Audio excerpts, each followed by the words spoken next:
The silver chains burned her wrists as Maya stood on the platform, but not as badly as the Alpha King's eyes burned into her soul when he said the three words that shattered the auditorium: $10 million. For a moment, the world stopped spinning. Maya's knees locked to keep from collapsing.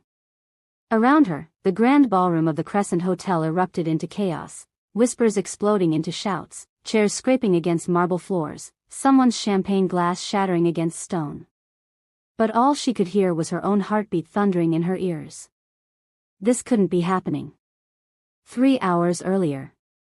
Lot 47. Maya Thorne. 23 years old. Omega class. Starting bid, $5,000. Maya kept her eyes fixed on the back wall of the auditorium as the auctioneer's voice echoed through the space. She'd learned years ago that making eye contact only made things worse. The alphas sitting in plush velvet seats didn't like it when defective goods looked at them directly. The mate market was tradition, they said. An honor, they said. Every unmated Omega between 18 and 25 stood on this stage once a year until an alpha claimed them. It was supposed to be romantic, your destined mate recognizing you, paying your family's bride price, taking you home to start your forever. But Maya knew the truth. Romance was for the pretty Omegas.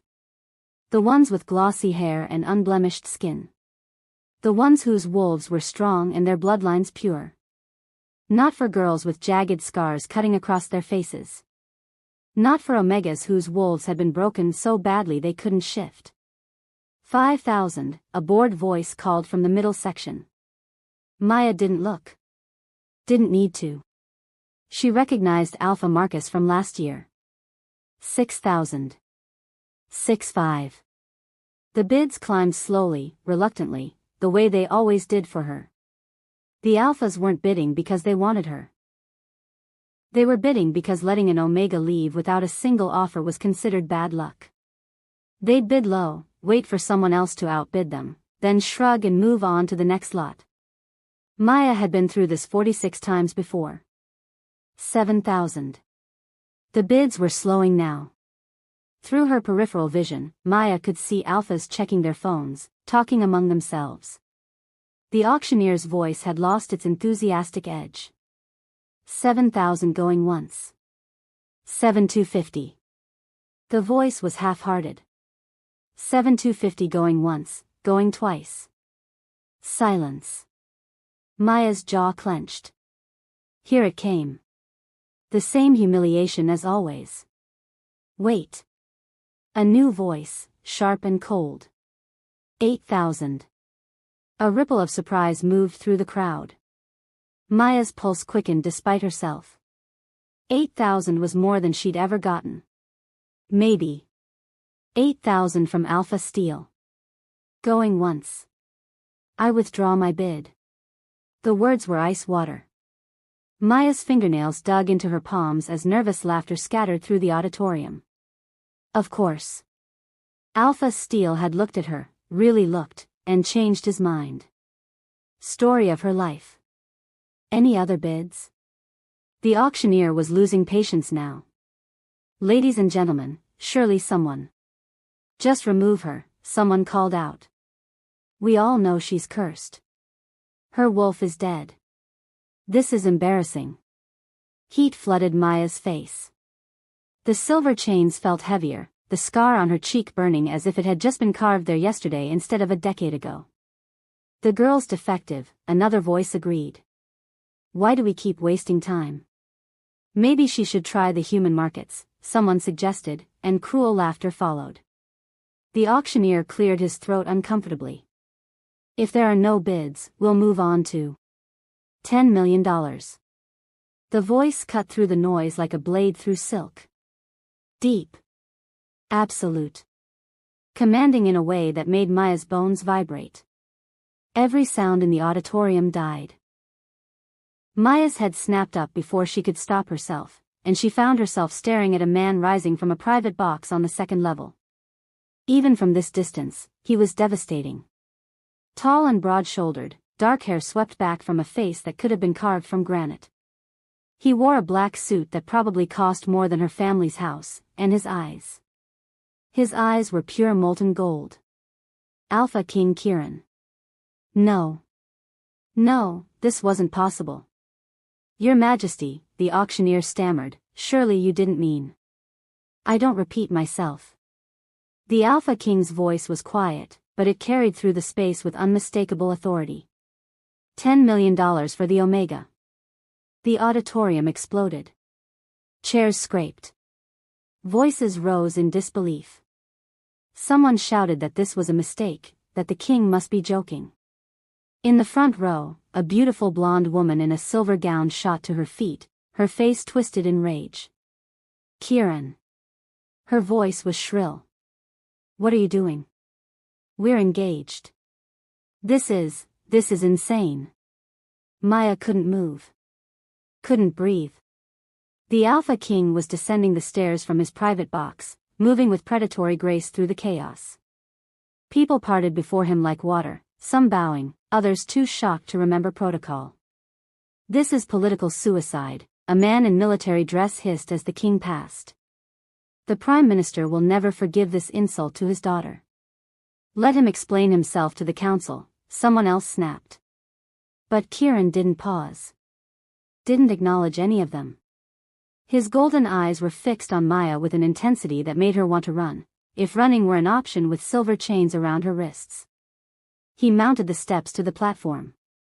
Up close, he was even more overwhelming. Power radiated from him in waves, the kind of primal dominance that made every wolf in the room want to bare their throats in submission. Everyone's wolf except Maya's. Because her wolf was dead. Had been dead for 10 years, ever since the accident that scarred her face and broke something fundamental inside her. This is a mistake, Maya heard herself say. Her voice came out rough, barely above a whisper. I'm defective. You don't want me. Something flickered in those gold eyes. I'll decide what I want. Your Majesty. The auctioneer had recovered enough to approach nervously. Payment arrangements.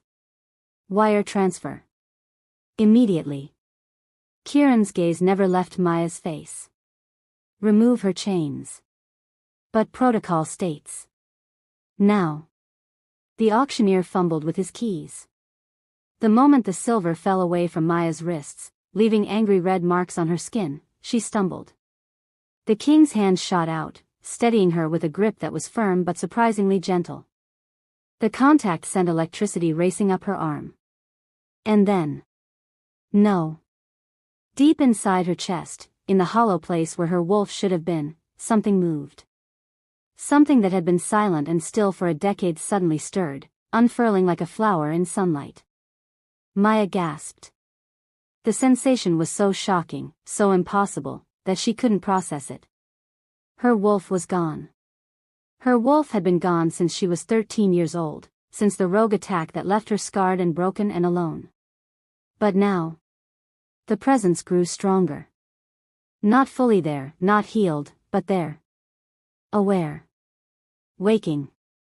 And with consciousness came a single word, spoken in a voice Maya had thought she'd never hear again. A voice that was hers and not hers, ancient and knowing. Mate. Maya's eyes went wide. She stared up at the Alpha King, at his perfect face and his golden eyes and his complete, utter impossibility. No. This couldn't be happening. The Alpha King couldn't be her mate. That wasn't how this worked. Broken Omegas didn't get fated mates. Especially not the most powerful Alpha in North America. Especially not when he was engaged to someone else. Especially not. Kieran's eyes narrowed. His nostrils flared slightly, as if scenting something. His grip on her arm tightened. Impossible, he breathed. So he felt it too. The auditorium was still in chaos around them, people shouting, the blonde woman screaming accusations, the royal court trying to restore order. But in this moment, on this platform, there was only Maya and the Alpha King and the golden thread of recognition pulling tight between them. This can't be real, Maya whispered. Kieran's jaw clenched. For just a second, she saw something raw flash across his face, surprise, maybe. Anger. Hunger.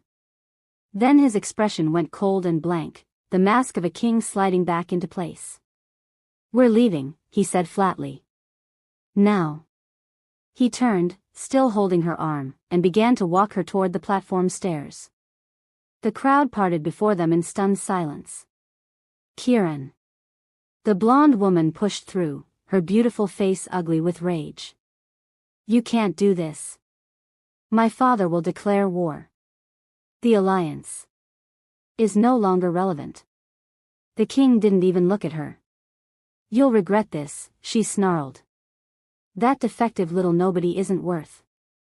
"Careful." The single word from Kieran made the woman step back, her face going pale. "You're speaking about my property now. And I protect what's mine." Maya's stomach twisted. Property. Right. That's all she was. $10 million of damaged goods that the Alpha King had bought for reasons she couldn't begin to understand. The mate bond had to be a mistake. A delusion. Her broken wolf finally losing whatever sanity it had left. Because the alternative, that the Alpha King was truly her fated mate, was too terrible to contemplate. Fated mates were supposed to be perfect together. Inevitable. Unbreakable. But Maya had been broken for a very long time. And she had a feeling the Alpha King was about to discover he'd made the worst investment of his life. Wanting to see what would happen next, subscribe to this channel to get to listen to more of our upcoming exciting stories. Click on the subscribe button now. Thank you. Chapter 2. The Blood Moon Palace rose from the mountainside like a crown of black stone and silver spires, its windows gleaming in the moonlight like 1,000 watchful eyes. Maya pressed her face against the cold glass of the SUV, her breath fogging the window as they climbed the winding road toward what would either be her new home or her tomb. She hadn't spoken since they left the auction. Neither had the Alpha King. Kieran sat across from her in the spacious vehicle, his posture relaxed, his face unreadable. He'd made several phone calls in a language Maya didn't recognize, each conversation brief and sharp. Between calls, he worked on a tablet, his fingers moving across the screen with efficient precision. He hadn't looked at her once. Maya told herself she was grateful for that. The last thing she needed was those gold eyes on her, making her broken wolf stir and whisper impossible things. Mate. The word echoed in her mind, taunting her. It had to be a mistake. Some cruel trick of a damaged bond trying to repair itself. Kieran hadn't acknowledged it, hadn't said a word about the recognition that had passed between them on that platform. Maybe he hadn't felt it at all. Maybe it was just her, desperate and delusional, imagining a connection that didn't exist. The SUV pulled through massive iron gates that swung open at their approach. Maya caught glimpses of guards in black uniforms, their faces hard and watchful. The vehicle circled a fountain, a massive sculpture of a wolf mid-leap, water cascading from its open jaws, before stopping at the palace's main entrance. A man in formal dress opened the car door. "Your Majesty." Kieran stepped out without a word. Maya hesitated, then followed, stumbling slightly on legs that had gone numb from sitting too long. No one offered to help her. The formally dressed man, a butler, maybe, curled his lips slightly when he looked at her, his gaze lingering on the scar across her face. "Take her to the Luna's quarters," Kieran said, already walking toward the entrance. "See that she has everything she needs." "Your Majesty." The butler's voice was strained. "Surely you don't mean the actual Luna's quarters? Perhaps one of the guest rooms." Kieran stopped walking. He didn't turn around, but something about his stillness made the butler take a step back. "Did I stutter?" "No, Your Majesty." "Of course not. My apologies." Kieran continued into the palace, and Maya was left standing in the cold night air with a butler who looked like he'd rather be anywhere else. He gestured stiffly toward a side entrance. "This way." The palace was as cold inside as it was beautiful. Marble floors stretched endlessly beneath Maya's feet, reflecting the light from crystal chandeliers that hung from ceilings so high she had to crane her neck to see them. Portraits lined the walls, stern-faced alphas and elegant Lunas stretching back generations, all of them watching her passage with painted eyes that seemed to judge and find her lacking. They passed servants in the hallways. Every single one stopped what they were doing to stare. Maya heard the whispers start the moment she passed. Is that her? The defective one from the auction? I heard she can't even shift. Why would the king bring that here? The butler didn't slow down, and Maya kept her eyes fixed on his back, her face burning. This was nothing new. She'd been dealing with whispers and stares her entire life. But somehow, in this palace made of marble and moonlight, surrounded by perfect wolves with perfect lives, it felt worse. They climbed a grand staircase to the 3rd floor, then walked down a hallway lined with more portraits. At the end of the corridor, the butler opened a set of double doors and gestured for Maya to enter. The Luna's quarters, he said, his tone making it clear what he thought of her occupying them. Someone will bring your meals. You're not to wander the palace without an escort. Maya stepped inside, and the butler closed the doors behind her with a sharp click that sounded too much like a cell door locking. The men were younger, one of them handsome enough to be an actor, the other stocky and built like a fighter. So you're the new plaything, the woman said, her voice dripping with disdain. She circled Maya slowly, looking her up and down like she was examining a piece of questionable merchandise. I have to admit, Kieran surprised us all with this one. Lady Ravenna, the handsome man said, a warning in his tone. Oh please, Marcus. Ravenna stopped in front of Maya, her eyes cold. We're all thinking it. The king brings home a scarred, broken little Omega and expects us to bow and scrape like she's actually worthy of being Luna? She laughed, and it was not a kind sound. We've had 5 Lunas in the past 2 years. Real Omegas from good families with strong bloodlines. Every single one of them is dead. What makes you think you'll be any different? Maya's blood went cold. Dead? Oh, he didn't tell you? Ravenna's smile was cruel. How interesting. Yes, dear. Every woman who's been given the title of Luna in this palace has died within 3 months. Mysterious circumstances, they say. Tragic accidents. Strange illnesses. She leaned in closer. Some people think the palace is cursed. Others think something in these walls is hunting us. That's enough, Marcus said sharply. You're frightening her. She should be frightened, the stocky man spoke for the first time, his voice a low growl. The girl's a sacrifice, plain and simple. Kieran needed an Omega no one would miss when she inevitably dies like all the others. That's why he picked a defective from the auction instead of a proper Luna from one of the noble families. The words hit Maya like physical blows. A sacrifice. An Omega no one would miss. Get out, Maya heard herself say. Her voice was shaking, but she met Ravenna's eyes directly. All of you. Get out now. Ravenna raised an eyebrow. Brave little thing, aren't you? I wonder how long that will last. She turned toward the door, the men following. At the threshold, she glanced back. Word of advice, girl. Don't go into the East Wing. That's where the last Luna was found, and she was. Ravenna paused, seeming to choose her words carefully. Well. Let's just say the funeral had to be closed casket. They left, and Maya was alone again with her racing thoughts and the cold certainty settling in her chest. Kieran hadn't bought her because of a mate bond. He'd bought her because she was disposable. Because when whatever was killing the Lunas got her too, no one would care. No one would demand answers or start wars or threaten the king's throne. She was the perfect victim. Maya's hands clenched into fists.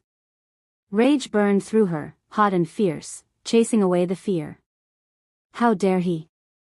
How dare he buy her like she was nothing more than bait for whatever monster lived in this palace? She was broken, yes. Scarred and damaged and unwanted. But she wasn't bait. She wasn't a sacrifice. And she sure as hell wasn't going to die in this place without knowing why. Maya didn't sleep that night. She paced her gilded cage until dawn broke over the mountains, her mind churning through everything Ravenna had said. 5 dead Lunas in 2 years. All mysterious deaths. All within 3 months.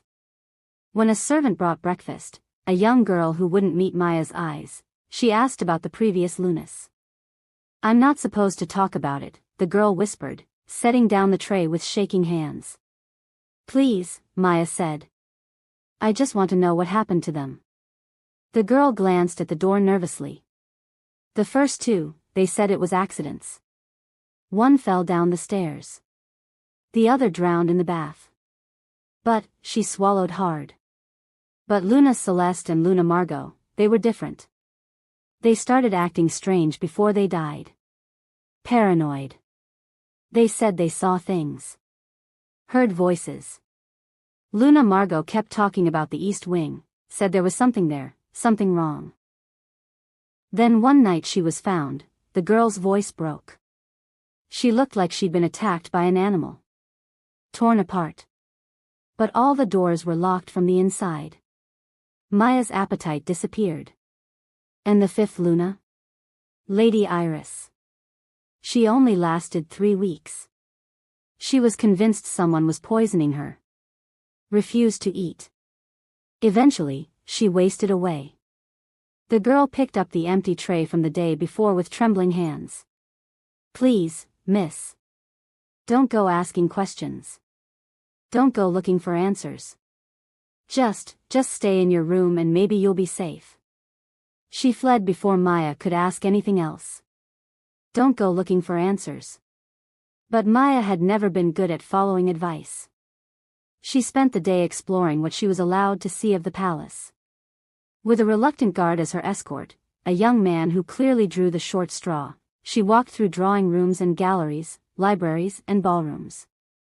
The palace was massive, a maze of corridors and staircases, and everywhere she went, people stopped to stare. The hostility was palpable. Servants glared. Guards sneered. A group of elegantly dressed women in what looked like a parlor went silent when Maya passed, then erupted in whispers and laughter the moment she was out of earshot. She didn't see Kieran once. By the time evening came, Maya's patience had worn thin. Her guard had taken a bathroom break, leaving her in a portrait gallery on the 2nd floor. The moment he was gone, Maya slipped away, moving quickly through the corridors. She'd been mapping the palace in her mind all day, noting locked doors and forbidden passages. And there was one wing, the East Wing, where the guards were thickest, where every entrance was sealed, where even the servants wouldn't go. The wing where the Lunas had found something before they died. Maya found a servant's staircase and took it up to the 4th floor.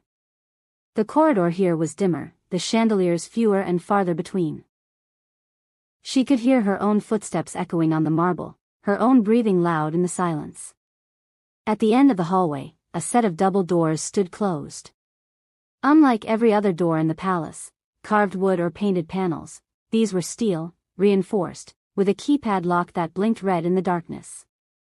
"Don't go into the East Wing," Ravenna had said. Maya's broken wolf stirred again, that strange presence in her chest growing more alert. It didn't speak this time, but she felt its attention focusing forward, toward those steel doors. Something was behind them. Something that called to the broken part of her. Maya approached the keypad, her heart hammering. She had no idea what the code might be, but before she could even try, the keypad blinked green. The locks disengaged with a heavy click. The doors swung open on their own. Beyond them, darkness. A corridor that smelled like stone and something else, something wild and raw that made Maya's instincts scream at her to run. But she didn't run. She stepped inside. The corridor was unfinished, rough stone instead of polished marble. No windows. No chandeliers. Just torches burning in brackets along the walls, their flames casting dancing shadows. At the end of the passage, another door, this one with bars across a small window. Maya walked forward, her footsteps silent now. As she got closer, she could hear something. Breathing. Ragged and harsh. And then a growl that made every hair on her body stand up. She reached the barred door and looked inside. The room beyond was a cell. Massive, bare stone, with chains bolted to the walls and floor. And in the center, pacing back and forth like an animal, was a man. No, not just a man. A wolf. He was shifted halfway, caught in that space between human and beast that most wolves avoided because it hurt. His body was twisted, covered in dark fur, his face elongated into something almost lupin. Chains ran from shackles on his wrists and ankles to the walls, giving him only a few feet of movement. He turned toward the door, and Maya's breath caught. Even in his shifted state, even through the madness she could see burning in his eyes, the resemblance was unmistakable. He had Kieran's face. Kieran's strong jaw and high cheekbones. And when he bared his teeth at her in a snarl, his eyes flashed the same molten gold. "Who are you?" The voice that came from the twisted mouth was more growl than speech, but Maya understood the words. She couldn't answer. Couldn't move. This was impossible. Kieran didn't have a brother. There were no records, no portraits, no mentions of. "I asked you a question." The man lunged forward, and the chains snapped taut, stopping him inches from the door. "Who are you?" "Maya," she whispered. The man tilted his head, studying her with those familiar gold eyes. Then he started to laugh, a terrible, broken sound that echoed off the stone walls. "Maya," he repeated. "The new Luna. The new sacrifice. Oh, little Omega, you shouldn't have come here. You shouldn't have seen me. Now he'll have to kill you too." "What are you talking about? Who are you?" The man's face twisted, pain flashing across it. "I'm the king. The real king. The one who was supposed to rule.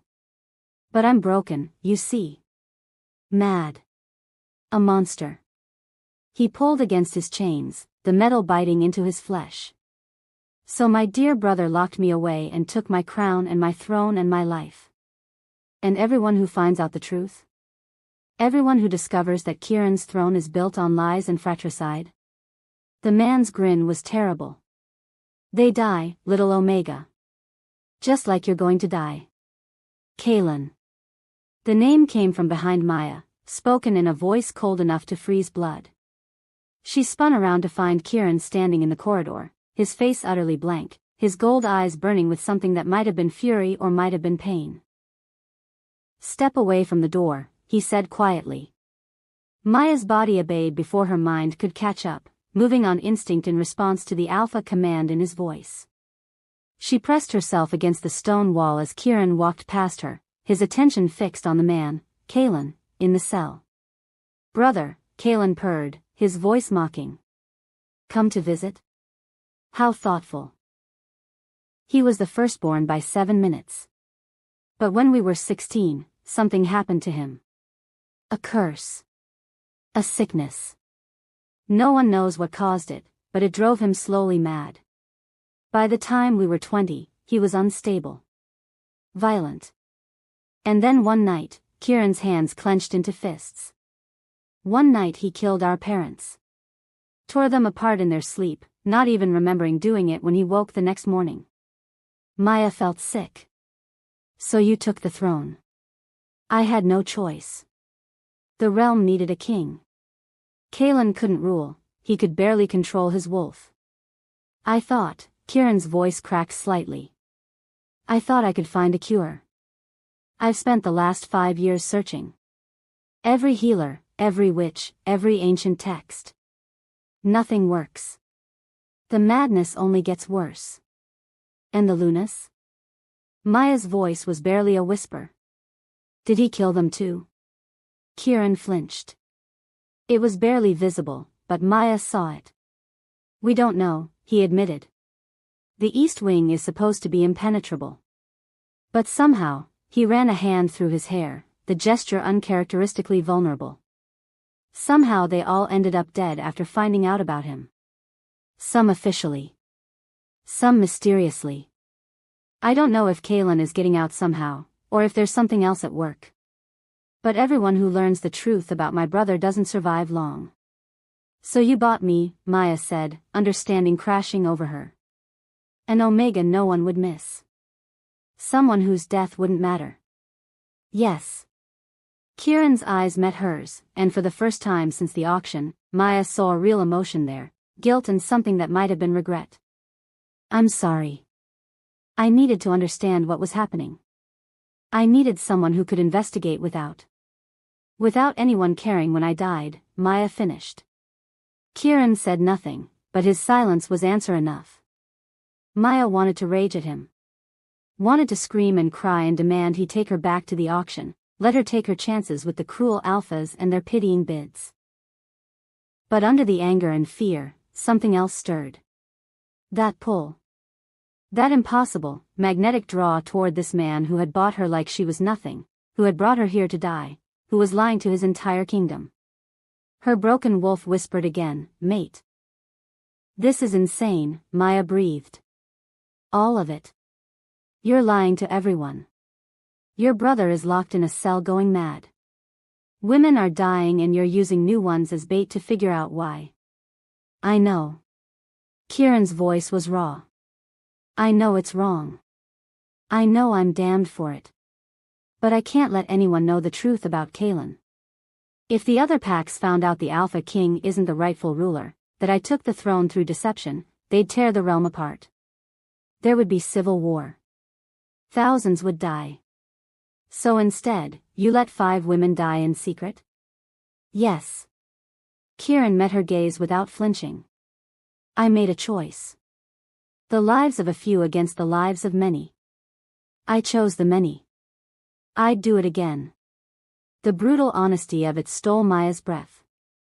He wasn't asking for forgiveness. Wasn't making excuses. He was simply telling her the truth. He was willing to let her die if it meant protecting his kingdom. And somehow, in that moment, Maya's broken wolf stirred stronger than it ever had before. As if the Alpha King's ruthless strength called to something equally fierce inside her. Then let me help you, Maya heard herself say. Kieran's eyes widened slightly. What? Let me investigate. Let me figure out what's killing the Lunas and how your brother is connected. Maya stepped closer to him, her chin lifting. You said it yourself, I'm an Omega no one will miss. So let me be useful before I die. Let me solve this mystery so maybe the next girl you buy doesn't have to. For a long moment, Kieran just stared at her.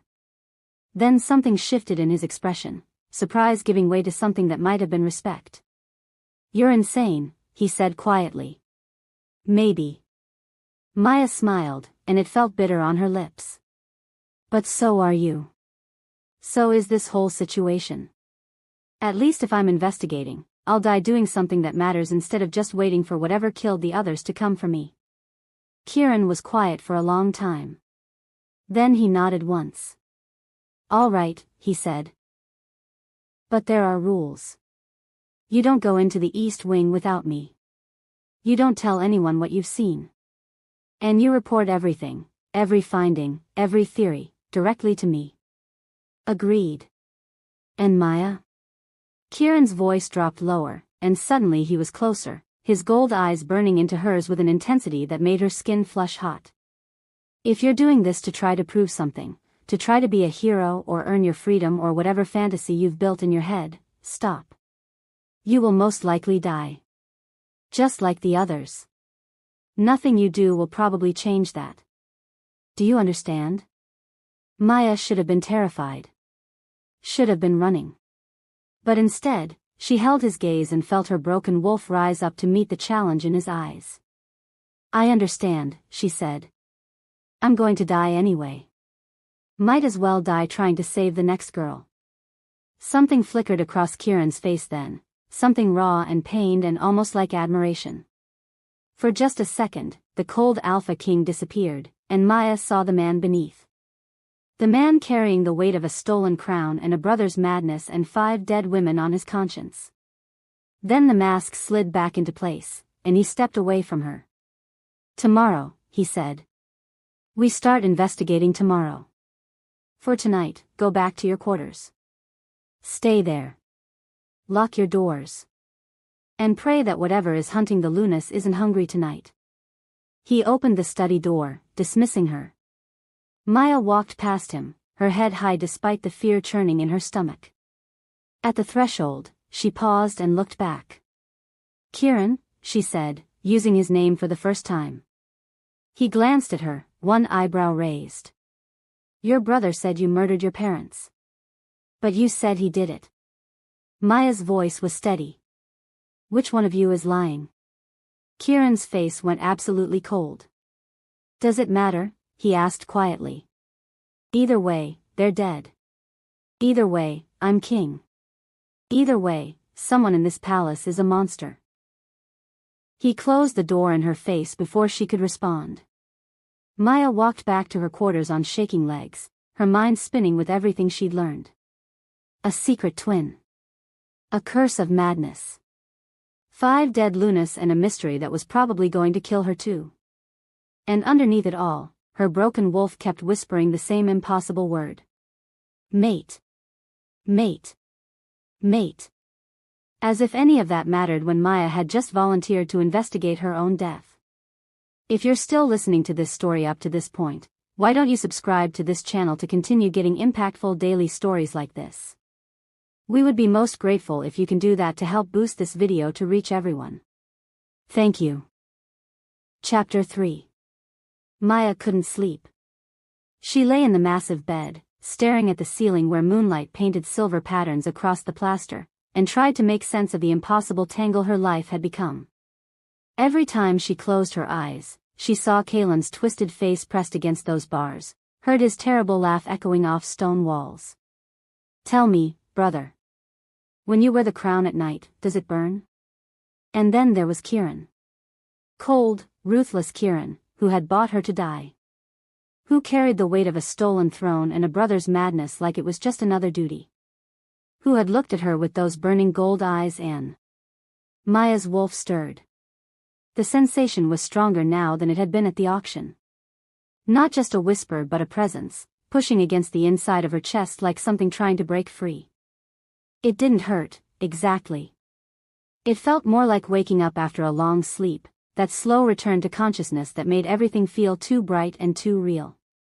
Mate, her wolf said again, clearer this time.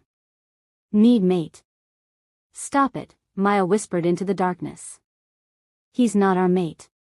He can't be. But her wolf didn't listen.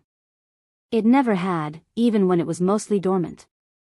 Now, partially awake, it was even more stubborn. Maya threw off the silk covers and padded to the window. The palace grounds stretched out below, bathed in moonlight. From here, she could see the east wing, that darker section of the palace where the torches burned behind barred windows. Where Kaelin paced in his cell, mad and dangerous and possibly possessed. Possessed. Maya didn't know where that thought had come from, but it felt true in a way she couldn't explain.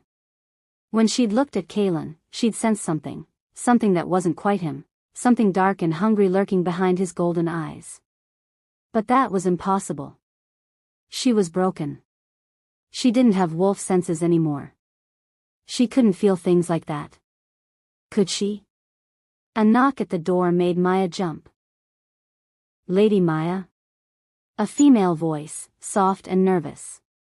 His Majesty requests your presence in his private study. Immediately. Maya glanced at the ornate clock on the mantel. 2 a.m. What could Kieran possibly want at this hour? She pulled on a robe over her nightgown, both provided by the silent servants who seemed to appear and disappear like ghosts, and followed the young maid through the dark corridors. The palace was different at night. Quieter. The shadows deeper, the silence more oppressive. They reached Kieran's study, and the maid knocked once before fleeing back down the corridor as if afraid to linger. Come in, Kieran's voice called. Maya pushed open the door and found him standing at the window, his back to her. He'd changed from the formal suit he'd worn earlier into dark pants and a simple white shirt, the sleeves rolled up to reveal forearms corded with muscle. His dark hair was disheveled, as if he'd been running his hands through it. Close the door, he said without turning around. Maya did, and suddenly the room felt smaller. More intimate. She was acutely aware that she was wearing only a thin nightgown and robe, that her feet were bare on the cold floor, that her hair was loose around her shoulders. "Why did you call me here?" she asked, proud that her voice came out steady. Kieran turned then, and Maya's breath caught. He looked exhausted. Haunted. The mask of the cold Alpha King had slipped, revealing the man underneath, and that man was barely holding himself together. "I need you to understand something," he said quietly. "What I told you earlier, about buying you as bait, about letting you investigate, it was the truth. But it wasn't the whole truth." Maya's heart started beating faster. "What do you mean?" "The mate bond." Kieran's jaw clenched. "At the auction, when our eyes met, you felt it, didn't you? That recognition." Maya wanted to lie. Wanted to protect herself from whatever was about to happen. But she'd never been good at lying. "Yes," she whispered. "My wolf," she said, "mate. But that's impossible. I'm broken. My wolf has been dead for 10 years. Your wolf isn't dead." Kieran moved closer, and Maya found herself backing up until she hit the door. He stopped just inches away, so close she could feel the heat radiating from his body. "I can sense it. Dormant, yes. Damaged, maybe. But not dead. And when I saw you on that platform, something in me recognized something in you, and He stopped, his hands clenching into fists. "I told myself it was a mistake. A trick of my instincts. I'm engaged to Serafina. I have responsibilities. I can't afford a mate bond, especially not with someone who's defective." Maya finished, anger sparking through her fear. "Targeted," Kieran corrected, his voice harsh. "Everyone who gets close to the truth about Kaelin dies, Maya. Everyone. If you really are my mate, if that bond is real, then you're in even more danger than the others were.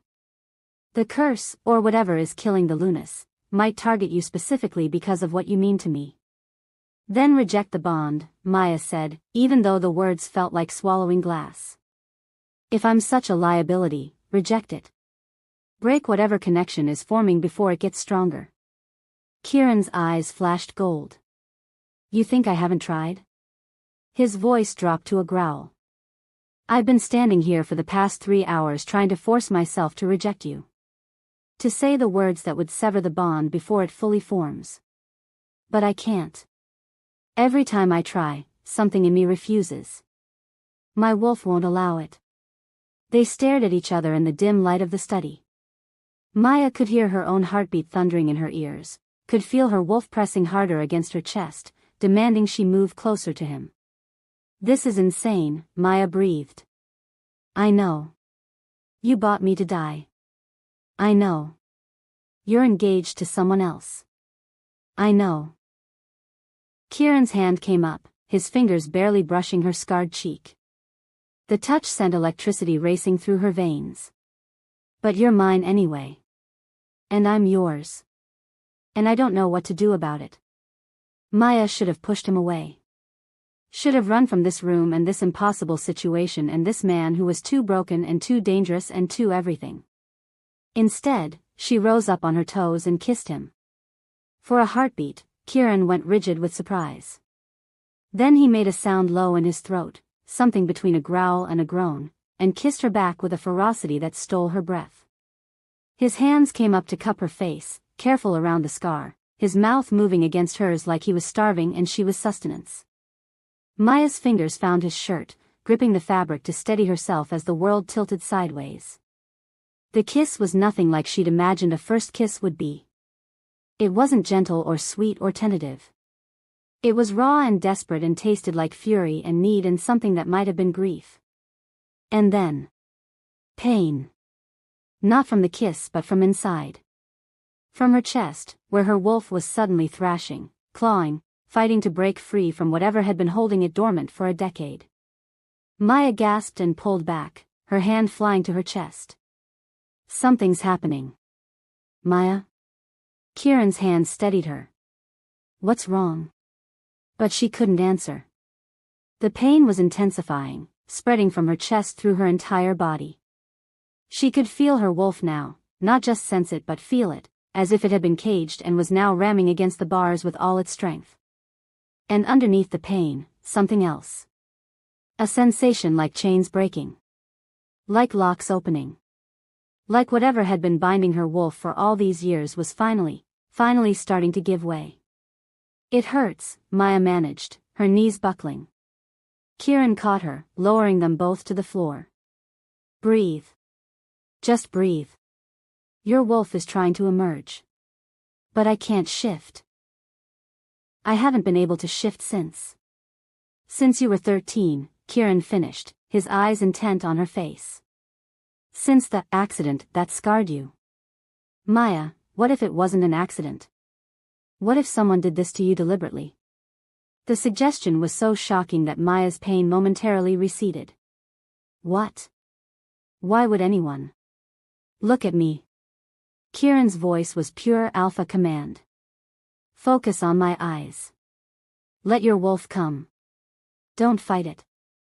Maya wanted to argue that she couldn't let her wolf come, that her wolf was broken, that this was impossible. But the pain was building again, and Kieran's gold eyes were steady and sure, and something in his confidence made her want to try. She closed her eyes and stopped fighting.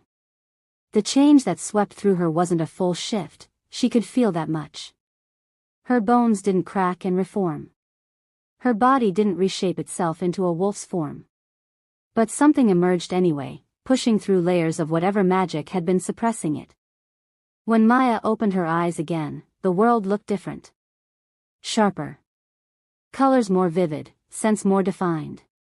She could smell everything, the leather of Kieran's books, the polish on the wood floor, the coffee he'd drunk hours ago. And underneath it all, his scent, pine and snow and something wild that made her wolf rumble with approval. But more than that, she could feel things. Emotions bleeding off Kieran like heat from a fire. Concern. Desire. And underneath both, a deep, aching fear that he was trying desperately to hide. Your eyes, Kieran breathed. Maya, your eyes are. What? Maya's voice came out different. Layered, as if her wolf was speaking alongside her human self. What's wrong with them? Nothing's wrong. Kieran seemed at a loss for words. They're silver. Pure silver. Like moonlight. Maya pulled away from him, stumbling to her feet and toward the mirror hanging on the far wall. When she saw her reflection, she almost didn't recognize herself. Her eyes, which had always been a muddy hazel, were now brilliant silver, glowing faintly in the low light. And her scar, the jagged mark that had marred her face for 10 years, looked different somehow. Faded, as if whatever magic had been suppressing her wolf had also been maintaining the injury. This is impossible, Maya whispered. Is it? Kieran stood, moving to stand behind her in the mirror. Or is it just impossible for a normal Omega? Maya, I think you need to consider the possibility that you're not what you think you are. That your parents, or someone, bound your wolf for a reason. To hide what you really are. But why? What could I possibly be that's worth hiding? Before Kieran could answer, a new pain lanced through Maya's head, not physical but something deeper. A sensation like someone screaming inside her mind. She gasped, her hands flying to her temples. Maya. Kieran grabbed her shoulders. What is it? Through the pain, Maya could sense something. Not a thought, exactly. More like an emotion, raw terror and agony, coming from somewhere in the palace. And underneath it, that same darkness she'd sensed when she looked at Kaelin. The East Wing, she gasped. Something's wrong. Kaelin, he's not alone in there. There's something with him. Kieran's face went white. How can you possibly know that? I don't know. I can feel it. Like I'm sensing his emotions, but there's something else mixed in. Something that isn't him. For a moment, Kieran just stared at her. Then he cursed under his breath and released her shoulders, moving toward the door. Stay here, he ordered. Like hell. Maya followed him. If there's something in that cell, you need to know what it is. And apparently, I can sense it when you can't. Maya. You said you needed to know what was killing the Lunas. Well, maybe this is how we find out. Maybe I can sense things now that I couldn't before. She met his eyes, her new silver gaze steady. You bought me to investigate. So let me investigate. Kieran looked like he wanted to argue, but time was clearly a factor. He gave a sharp nod and they ran together through the dark corridors toward the east wing. The steel doors were standing open. Kieran stopped so abruptly that Maya nearly crashed into him. Impossible, he breathed. Those doors require a code. Only 3 people know it, me, Marcus, Anne. He didn't finish, but he didn't need to. They both understood. Someone with access had opened the doors. Either Marcus had betrayed him, or Kieran had been the one to open them without remembering. Or something else was at work entirely. They moved into the stone corridor, and immediately Maya could sense it, that wrongness she'd felt before, magnified tenfold. The torches on the walls flickered as if in a wind, even though the air was still. At the end of the corridor, Kaylan's cell door hung open. The cell was empty. No, Kieran's voice was barely a whisper. No, no, no. A sound behind them made them both spin around. Kaylan stood at the entrance to the corridor, his body still half-shifted, his chains hanging broken from his wrists. But his eyes weren't gold anymore. They were black. Completely, utterly black, with no white, no iris, nothing but darkness. Hello, brother, he said, but it wasn't Kaylan's voice. It was something else speaking through him, something ancient and hungry. Did you miss me? Maya felt Kieran move in front of her protectively, but she was already reaching out with her new senses, trying to understand what she was feeling from the creature wearing Kaylan's face. And what she felt made her blood run cold. It wasn't possession, not exactly. It was more like a parasite. Something that had burrowed into Kaylan's mind years ago and had been slowly consuming him from the inside, feeding on his madness and his pain until there was almost nothing left of the real Kaylan at all. What are you? Maya heard herself ask. The thing in Kaylan's body laughed. Oh, the little Omega can sense me now? How interesting. Your wolf has awakened, hasn't it? I can smell it on you, that pure, clean scent of ancient bloodlines. Its black eyes focused on her with terrible intensity. You're moonborn. The first I've sensed in over a century. No wonder they bound you. You're dangerous, little wolf. Dangerous to creatures like me. Maya, get back, Kieran growled. But the entity just laughed again. You can't protect her, false king. I've been waiting for this.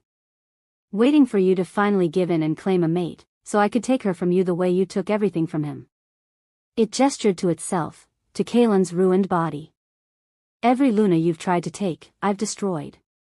Every woman who might have helped you break the curse, I've torn apart. And this one, this precious, rare little moonborn, she'll be the sweetest kill of all. The creature lunged. Kieran shifted faster than Maya thought possible, his body exploding into his wolf form, massive and dark, all rippling muscle and gleaming fangs.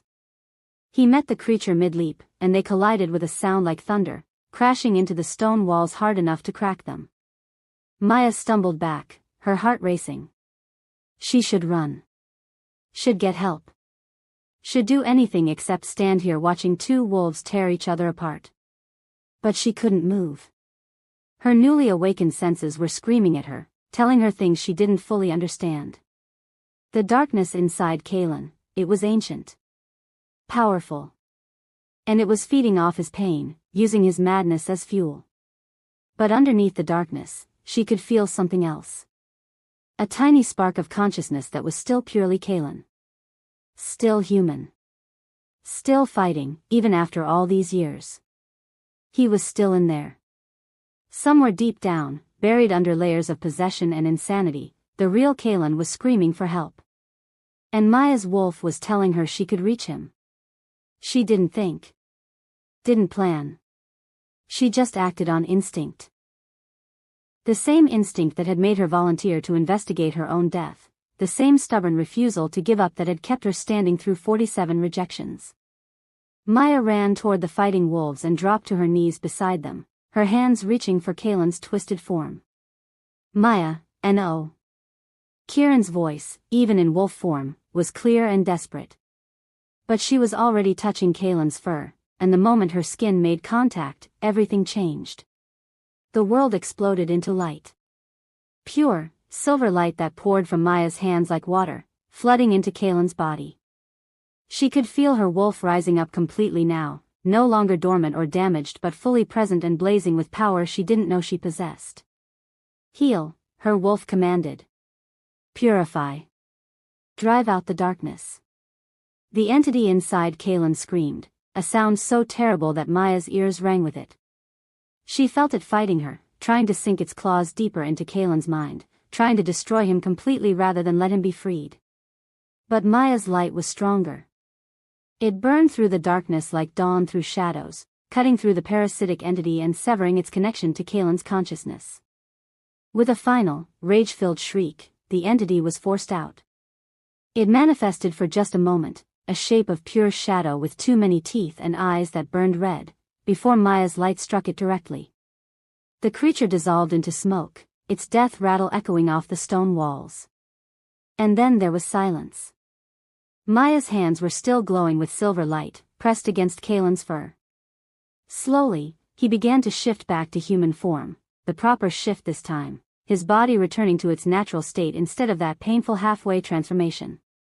When he finally lay still on the stone floor, fully human and unconscious, the madness was gone from his face. He looked peaceful. Young. Like a man sleeping instead of a monster caged. Maya's light faded, and she collapsed backward, completely drained. Kieran, shifted back to human form now, caught her before she hit the floor. Maya, his voice was hoarse. What did you how did you? Moonborn, Maya whispered, the word feeling right on her tongue even though she didn't fully understand it. He said I was moonborn. What does that mean? But before Kieran could answer, the sound of footsteps echoed through the corridor. Multiple sets, moving fast. Marcus appeared in the doorway, followed by Ravenna and several guards. They all stopped dead at the scene before them, Kieran holding Maya, Kaelin unconscious on the floor, and the broken chains scattered across the stone. Your Majesty, Marcus breathed. What happened? Kieran's arms tightened around Maya protectively. Get healers. Now. Kaelin is, he paused, seeming to struggle with the words. Kaelin is free. The entity that was possessing him is gone. Ravenna's eyes went wide. Entity? What are you talking about? But before Kieran could explain, another voice cut through the confusion, female, cold, and dripping with malice. Well. This is quite the scene. A woman stepped into the corridor, and Maya knew immediately who she was even though they'd never met. She was stunning, tall and willowy with golden hair that fell in perfect waves past her shoulders, wearing a traveling cloak over a dress that probably cost more than Maya's entire village. Her eyes were ice blue and sharp as daggers. Lady Seraphina. The Prime Minister's daughter. Kieran's betrothed. Hello, darling, she purred, her gaze fixed on Kieran. I arrived early to surprise you for the Moon Festival. But it seems you're the one full of surprises tonight. Her eyes slid to Maya, still cradled in Kieran's arms, and her smile turned vicious. And this must be the little charity case I've been hearing about. How quaint. Kieran stood slowly, still holding Maya. Seraphina. This isn't a good time. Clearly. Seraphina's eyes moved to Kaelin's unconscious form, and something flashed across her face too quickly for Maya to read.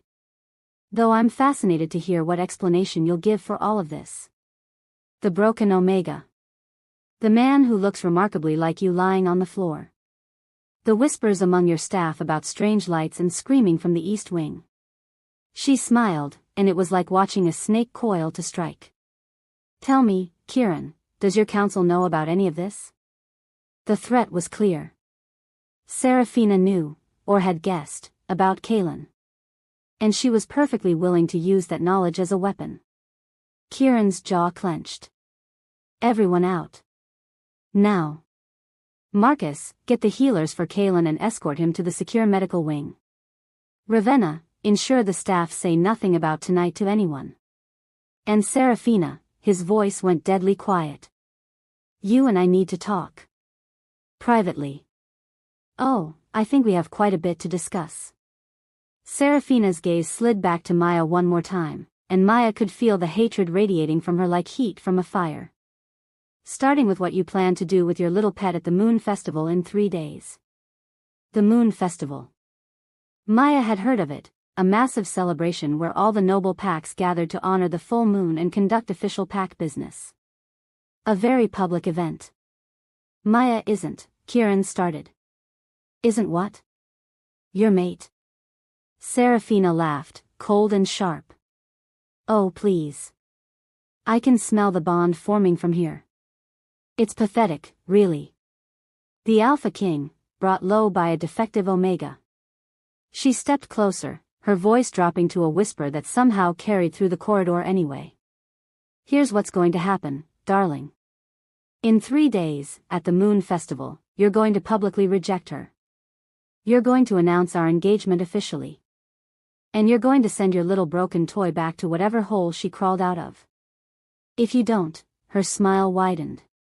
Well, I'm sure the council would be very interested to learn about the man in the East Wing who shares your face.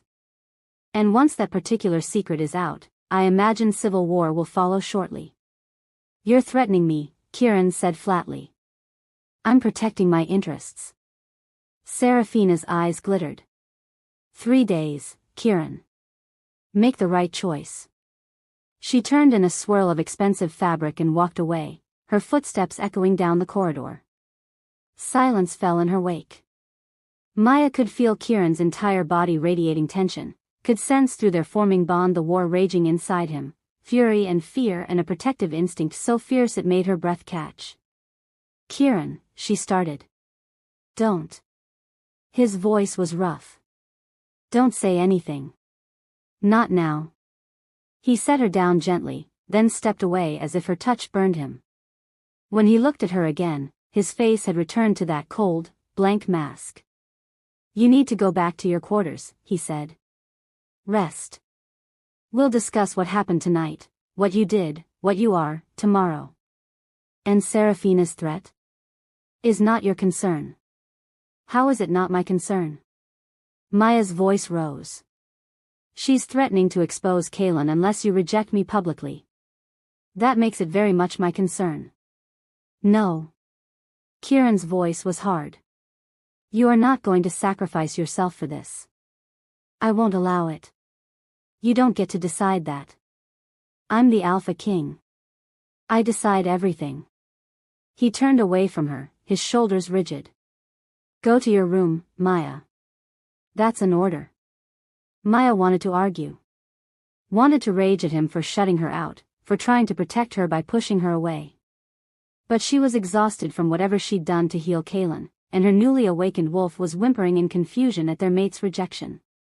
So she turned and walked away, her bare feet silent on the cold stone. Behind her, she heard Kieran give orders in a low voice, something about securing Kaelin, about keeping tonight quiet, about preparing for damage control. But through their bond, that impossible, undeniable connection, Maya could feel what he was really feeling. Anguish. Bone-deep, soul-crushing anguish at the choice he was facing. Reject his mate and doom her to a life without the bond, without the completion that every wolf craved. Or refuse and watch his kingdom, and his brother, burn. Maya made it back to her quarters and locked the door behind her. Then she walked to the mirror and stared at her new silver eyes, at her face where the scar had faded to almost nothing, at the hands that had just destroyed an ancient entity with pure light. Moonborn, the creature had called her. A bloodline thought extinct. Dangerous. Her parents had bound her wolf. Deliberately suppressed her true nature. And Maya had spent 10 years thinking she was broken, defective, cursed. But she wasn't broken. She was powerful. Powerful enough that someone had been afraid of what she might become. The question was, who? And why? Maya's reflection stared back at her, silver eyes glowing faintly in the darkness. 3 days until the moon festival. 3 days until Kieran would be forced to choose between her and his kingdom. Unless she could find a way to remove Serafina's leverage first. Maya's hands clenched into fists. She'd spent her whole life being pushed around, rejected, treated like she was worthless. But that was before her wolf woke up. Before she discovered she could destroy ancient evils with nothing but light and will. Lady Serafina wanted a fight? Fine. Maya would give her one. And this time, the broken little Omega was going to show everyone exactly what she was made of. If you're still listening to this story up to this point, why don't you subscribe to this channel to continue getting impactful daily stories like this? We would be most grateful if you can do that to help boost this video to reach everyone. Thank you. Chapter 4. Maya stood before the mirror in her quarters, watching dawn paint the sky in shades of blood and gold. She hadn't slept. Couldn't sleep. Every time she closed her eyes, she felt Kieran through the bond, his anguish, his fury, his desperate attempts to find a solution that wouldn't destroy everything he'd built. 3 days until the moon festival. 3 days until he would be forced to reject her publicly or watch his kingdom burn. Unless she removed the choice from his hands entirely. Maya's reflection stared back at her, silver eyes steady. Her wolf was fully present now, no longer dormant or broken but awake and powerful, thrumming just beneath her skin. She could feel it constantly, that new awareness of the world around her. Every scent, every sound, every emotion bleeding off the people in the palace. And through it all, the mate bond pulled at her like a hook lodged in her heart, connecting her to Kieran with threads of gold and starlight that grew stronger with every passing hour. If you break this bond, it will hurt him, her wolf warned. It will hurt us both. Possibly kill us. I know, Maya whispered. Then why are you considering it? Because he spent 5 years sacrificing everything to protect his kingdom and his brother. Because he bought me knowing I would probably die, and instead of hating him for it, She stopped, unable to finish the sentence. She loved him. Somewhere between the auction and the East Wing, between his brutal honesty and his protective fury, she'd fallen for the broken Alpha King who wore his crown like a prison and carried his guilt like stones. And because she loved him, she couldn't let him choose her over everything else. A knock at the door interrupted her thoughts. Lady Maya? A servant's voice, timid. His Majesty requests your presence in the council chamber. Immediately. Maya's stomach dropped. The council chamber. Where Kieran's advisors met. Where decisions that shaped the realm were made. This couldn't be good. She dressed quickly in one of the simple gowns the servants had provided, deep blue silk that made her silver eyes stand out even more dramatically.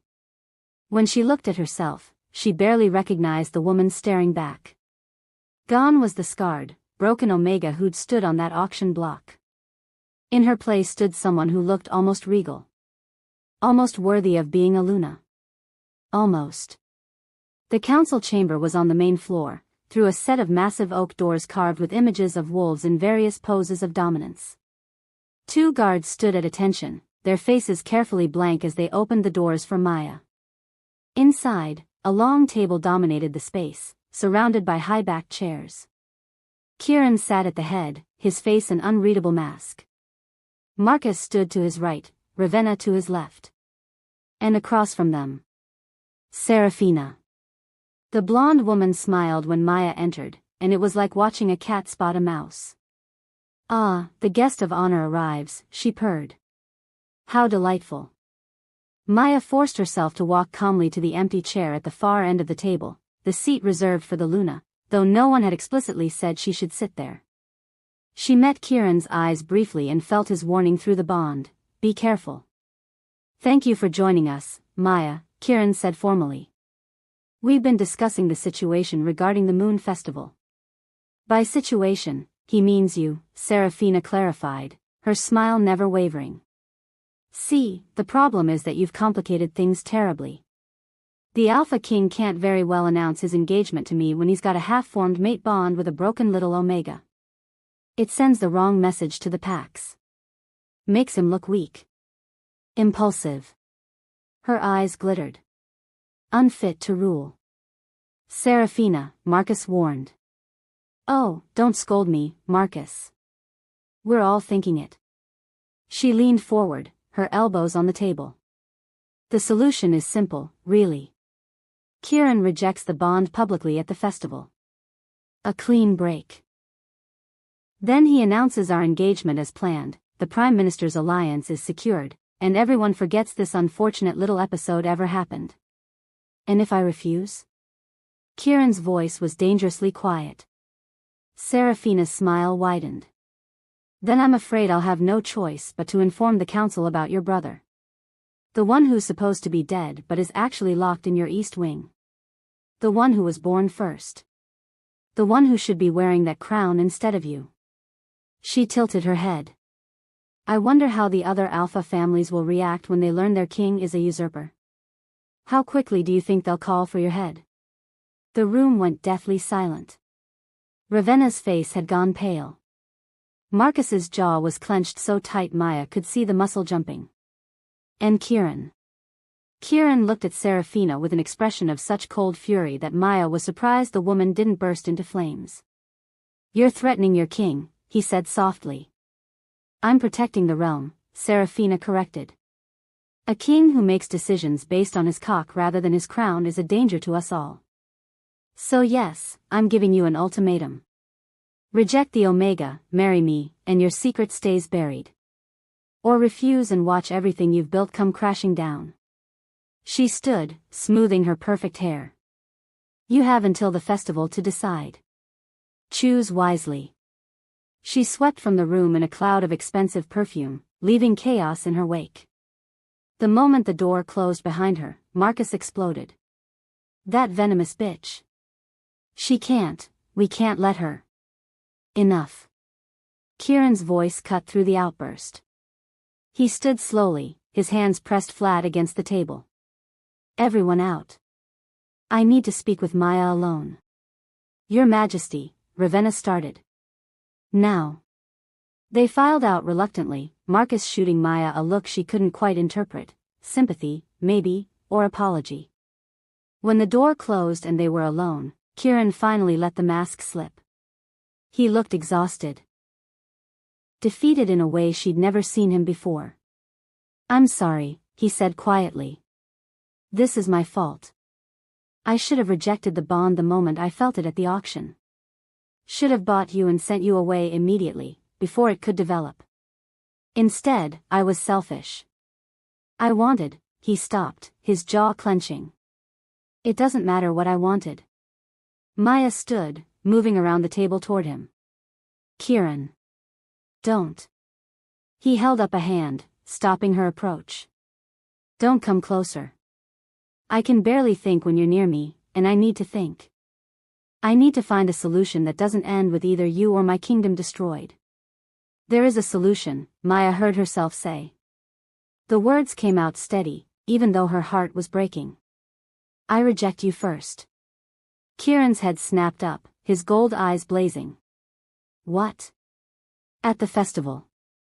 Before you're forced to do it. I stand before the assembled Pax and reject the bond myself. Maya's hands were shaking, so she clasped them behind her back. That way, it's my choice. My decision. You're not the Alpha King who rejected his mate for political gain, you're the victim of an Omega who didn't want you. It protects your reputation and removes Serafina's leverage. For a long moment, Kieran just stared at her. Then he moved, faster than her eyes could track, closing the distance between them and gripping her shoulders. No, he growled. Absolutely not. Do you have any idea what a rejection would do to you? To us? The pain alone could kill you. And even if you survived, you'd be, his voice cracked. You'd be broken again. Worse than before. Rejecting a mate bond is like ripping out half your soul. I know. Maya met his eyes, willing him to see her resolve. But I'll survive. I'm stronger than you think. Stronger than I thought, apparently. She managed a small smile. I'm Moonborn, remember? Whatever that means. Maybe I'm strong enough to handle a rejection. You don't know that. No one knows what it would do to you. And you don't know that keeping the bond will be any better. Seraphina will expose Kaelin. The council will call for your head. There will be civil war. Maya's voice was firm. I won't let that happen. Not when I can stop it. Kieran's hands tightened on her shoulders, his forehead dropping to press against hers. Through the bond, Maya could feel everything he was feeling, the war raging inside him between duty and desire, between his crown and his heart. I can't let you do this, he whispered. You don't have a choice. Maya pulled back enough to look at him properly. Because I'm not asking for permission. I'm telling you what I'm going to do. In 3 days, at the Moon Festival, I will stand before everyone and reject our bond. And you're going to let me, because you're a king before you're anything else. Because your kingdom matters more than one broken Omega who's probably going to die anyway. Don't say that. It's true though, isn't it? The curse, or whatever was killing the Lunas, might still come for me. Seraphina certainly wants me dead. I'm a liability either way. Maya forced herself to step back, breaking his hold on her. At least this way, my death will mean something. It will protect you and your kingdom and maybe give you a chance at the life you were supposed to have. Kieran looked like she'd struck him. You think I want a life without you? I think you'll survive it. You've survived worse. The words hung between them, sharp and brutal and true. Finally, Kieran turned away from her, his shoulders rigid with tension. Get out, he said, his voice rough. Go back to your quarters. Don't come out until the festival. Kieran. That's an order from your king. He didn't look at her. Go. Now. Before I do something we'll both regret. Maya wanted to argue. Wanted to go to him, wrap her arms around him, tell him that she loved him even though she'd never said the words aloud. But she could feel through the bond how close he was to breaking, how hard he was fighting to maintain control. So she left. The walk back to her quarters felt endless. Servants scattered at her approach, their eyes wide with fear or speculation or both. Word had clearly spread about what she was, about the silver eyes and the power she'd displayed in the East Wing. She was no longer just the defective Omega the king had bought on a whim. She was something else. Something dangerous. Moonborn. Maya reached her rooms and locked the door behind her, then sank onto the edge of the bed. Her hands were shaking. Her wolf was howling inside her, screaming at her not to go through with the rejection, not to sever the precious bond they'd only just formed. But Maya knew she didn't have a choice. 3 days passed in a blur of isolation and preparation. Servants brought meals that Maya barely touched. Her wolf grew more and more agitated, pacing inside her like a caged animal. And through it all, the bond with Kieran pulled at her, a constant ache that was both beautiful and terrible. On the morning of the Moon Festival, a servant arrived with a gown unlike anything Maya had ever seen. Pure white silk that seemed to shimmer with its own light, embroidered with silver thread in patterns that looked like moonlight on water. It was a Luna's dress. The kind of thing meant to be worn during the most sacred ceremonies. The kind of thing meant to be worn during a rejection. Maya dressed slowly, her hands steady despite the fear coursing through her. When she looked in the mirror, the woman staring back was a stranger, beautiful and terrible and glowing with power that made the air around her shimmer. Last chance, her wolf whispered. We don't have to do this. We could run. We could fight. No, Maya said aloud. We do this. For him. The festival was held in the palace's grand ballroom, a space so massive it could hold over 1,000 wolves. By the time Maya arrived, escorted by stone-faced guards, the room was packed. Every major alpha family in North America had sent representatives. The air was thick with power and politics and the barely contained violence that always simmered beneath the surface when dominant wolves gathered. At the far end of the room, on a raised dais, sat Kieran on his throne. He was dressed in formal black, a silver crown resting on his dark hair. He looked every inch the Alpha King, powerful, untouchable, perfect. Except for his eyes. His gold eyes that found Maya the moment she entered and filled with such raw pain that she nearly stumbled. Serafina stood beside the throne, resplendent in gold silk, her hand possessively on the armrest. When she saw Maya, her smile was triumphant. The crowd parted as Maya walked toward the dais.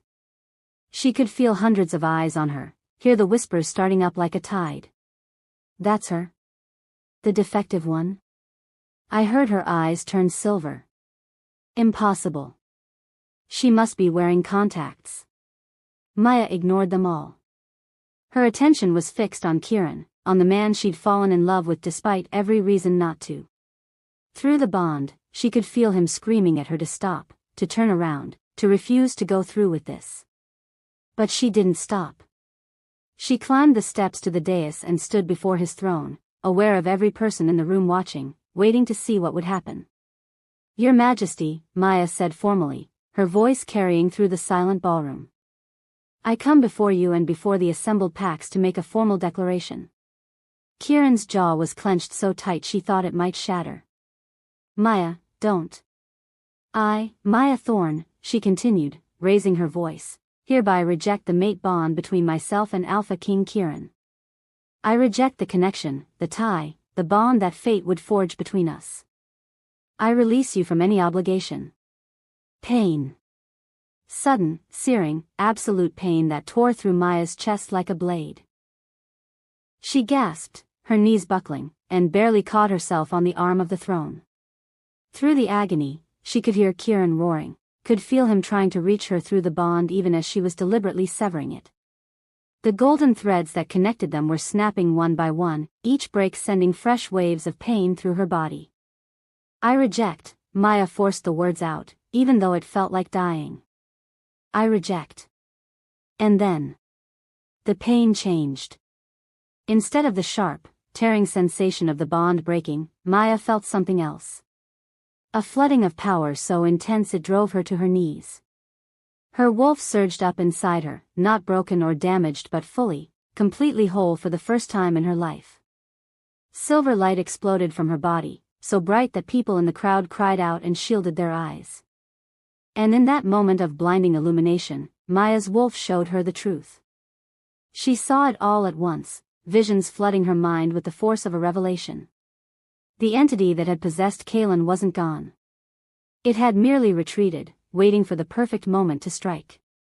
It was ancient and hungry and incredibly patient, and it had been feeding on the life force of the Lunas for years, slowly building its strength. Void Wraith, her wolf supplied the name. An entity of pure darkness that feeds on light and life. It's been trapped in a half-formed state, unable to fully manifest because it needs a vessel strong enough to contain its power. And the vessel it wanted, the vessel it had always wanted, was Kieran.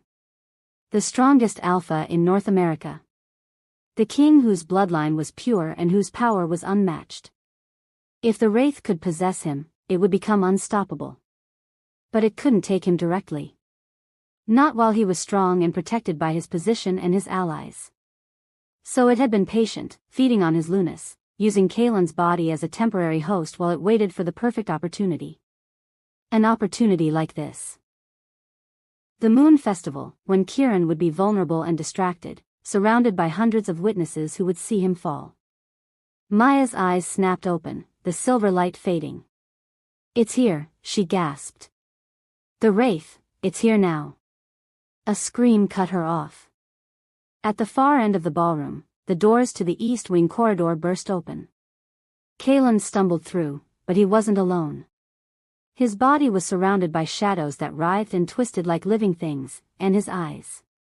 His eyes were black. Completely, utterly black, just like they'd been before Maya had driven the entity out. Except this time, the Wraith was stronger. Fully manifested. And it was smiling with Kalen's face. "Thank you, little Moonborn," it said, its voice echoing through the ballroom with unnatural resonance. "Thank you for completing the rejection and freeing yourself from the mate bond. Now your power is unattached. Unprotected. Ready to be claimed." The Wraith's shadows exploded outward, and chaos erupted. Alphas shifted, their wolves bursting forth in a cacophony of snarls and howls. Guards rushed forward, but the shadows batted them aside like toys. Seraphina screamed and ran, not away from the danger but toward it, her face twisted with something that looked almost like greed. "Wait," she shouted at the Wraith. "We had a deal. You promised me power if I helped you." The Wraith turned its black gaze on her, and its smile widened. "Did I?" it asked. "How foolish of you to trust a creature of the void." The shadows struck faster than anyone could react. They wrapped around Seraphina's body, lifting her into the air as she shrieked. For a moment, she hung there, suspended in the Wraith's grasp. Then the shadows tightened. Seraphina's scream cut off abruptly. When the shadows released her, she crumpled to the marble floor, her golden hair spreading around her like a halo, her ice-blue eyes staring at nothing. Dead. The ballroom erupted into pandemonium. People were running, screaming, trying to escape. But the Wraith's shadows were faster, spreading across the exits like a living barrier. "No one leaves," the Wraith announced. "Not until I have what I came for." Its black eyes fixed on Kiran, who had shifted into his massive wolf form and stood protectively in front of Maya. "Hello, false king," the Wraith purred. "Did you really think you could keep me locked away forever? Did you think I wouldn't eventually find a way free?" It laughed, the sound making the chandeliers shake. "I've been patient. So very patient. Feeding on your guilt, your pain, your desperate attempts to protect a brother who should have died years ago. And now," the shadows surged forward. "Now I'll take what should have been mine from the beginning. Your body. Your power. Your throne." Kiran snarled and launched himself at the Wraith. The collision was like thunder. Wolf and shadow met in midair, and the impact sent shockwaves through the ballroom. Maya was thrown backward, hitting the edge of the dais hard enough to drive the air from her lungs. Through the chaos, she could see Kiran fighting, all tooth and claw and raw dominance, trying to tear apart an enemy that wasn't entirely physical. But the Wraith was too strong, its shadows wrapping around Kiran's wolf form, beginning to squeeze. "You have to enter the brother's mind," Maya's wolf said urgently. "The Wraith is using Kalen's body as an anchor. If you can reach Kalen's consciousness, you can sever the connection." "How?" Maya gasped. "The same way you healed him before. With your light. But this time, you'll have to go deeper. You'll have to form a bond with him to reach his mind. A bond. With Kiran's brother. After she'd just rejected Kiran himself. It would look like a betrayal. Would feel like one. But if it was the only way to save Kiran." Maya didn't hesitate. She closed her eyes and reached for her power, that well of silver light that had destroyed the Wraith once before. It came easier now, flooding through her like moonlight made solid. She shaped it, directed it, and sent it lancing toward Kalen's body where it struggled in the Wraith's grip. The moment her light touched him, everything changed. Maya felt herself being pulled forward, not physically but mentally, spiritually, drawn into Kalen's consciousness like water down a drain. The world around her disappeared, replaced by darkness. Absolute, consuming darkness that pressed against her from all sides. Maya couldn't see, couldn't breathe, couldn't feel anything except the oppressive weight of the void surrounding her. Then, a light. Distant, flickering, barely there. Maya moved toward it, using her own light to push back the darkness. As she got closer, the light resolved into a shape. A man, curled in on himself, surrounded by walls of shadow that constantly tried to crush him. Kalen. But not the twisted, half-mad creature she'd seen in the cell. This was the real Kalen, the man he'd been before the possession, before the madness. Young and strong and desperately, impossibly still sane. Who? He looked up, and his gold eyes widened when he saw her. You're real. I thought I'd finally lost my mind completely. 15 years in here, and I was sure I'd forgotten what real looked like. 15 years? Maya breathed. You've been fighting the Wraith for 15 years?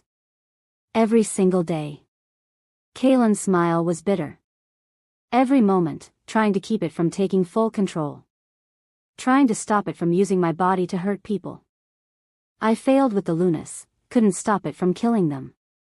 But I tried. I swear I tried. Maya moved closer, her light pushing back the shadows that constantly tried to crush him. We're going to get you out of here. No. Kalen shook his head violently. No, you have to kill me. You have to end this before the Wraith uses my body to destroy Kieran. He's out there right now, isn't he? Fighting. Trying to protect everyone. That's what he does, he protects. Even when it destroys him. Kalen's voice cracked. Please. I'm begging you. Kill me and end this. There has to be another way. There isn't. Kalen surged to his feet, his face desperate. Don't you understand?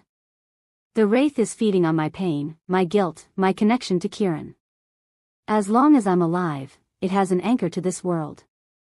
But if I die, if you use your Moonborn power to obliterate me completely, the Wraith will have nothing to hold on to. It will be banished back to the void. Maya's light flickered as doubt crept in. If I kill you, Kieran will never forgive me. If you don't, the Wraith will kill him. Kalen reached out, his hand passing through Maya's light form, but the intention clear. I've been dead for 15 years anyway. All that's left is a shell being puppeted by a monster. Please. Let me die for something that matters. Let me save my brother. Before Maya could respond, the darkness around them surged. The Wraith's voice echoed through the void, ancient and furious. Found you, little Moonborn. Did you really think you could hide from me in my own domain? The shadows coalesced, taking form. And suddenly the Wraith was there, not a shapeless entity but a creature of nightmare. Too many limbs, too many eyes, all of them burning red with hunger and hatred. You're interfering, it hissed. This body belongs to me. This power belongs to me. And soon, its smile was terrible. Soon, the king will belong to me too.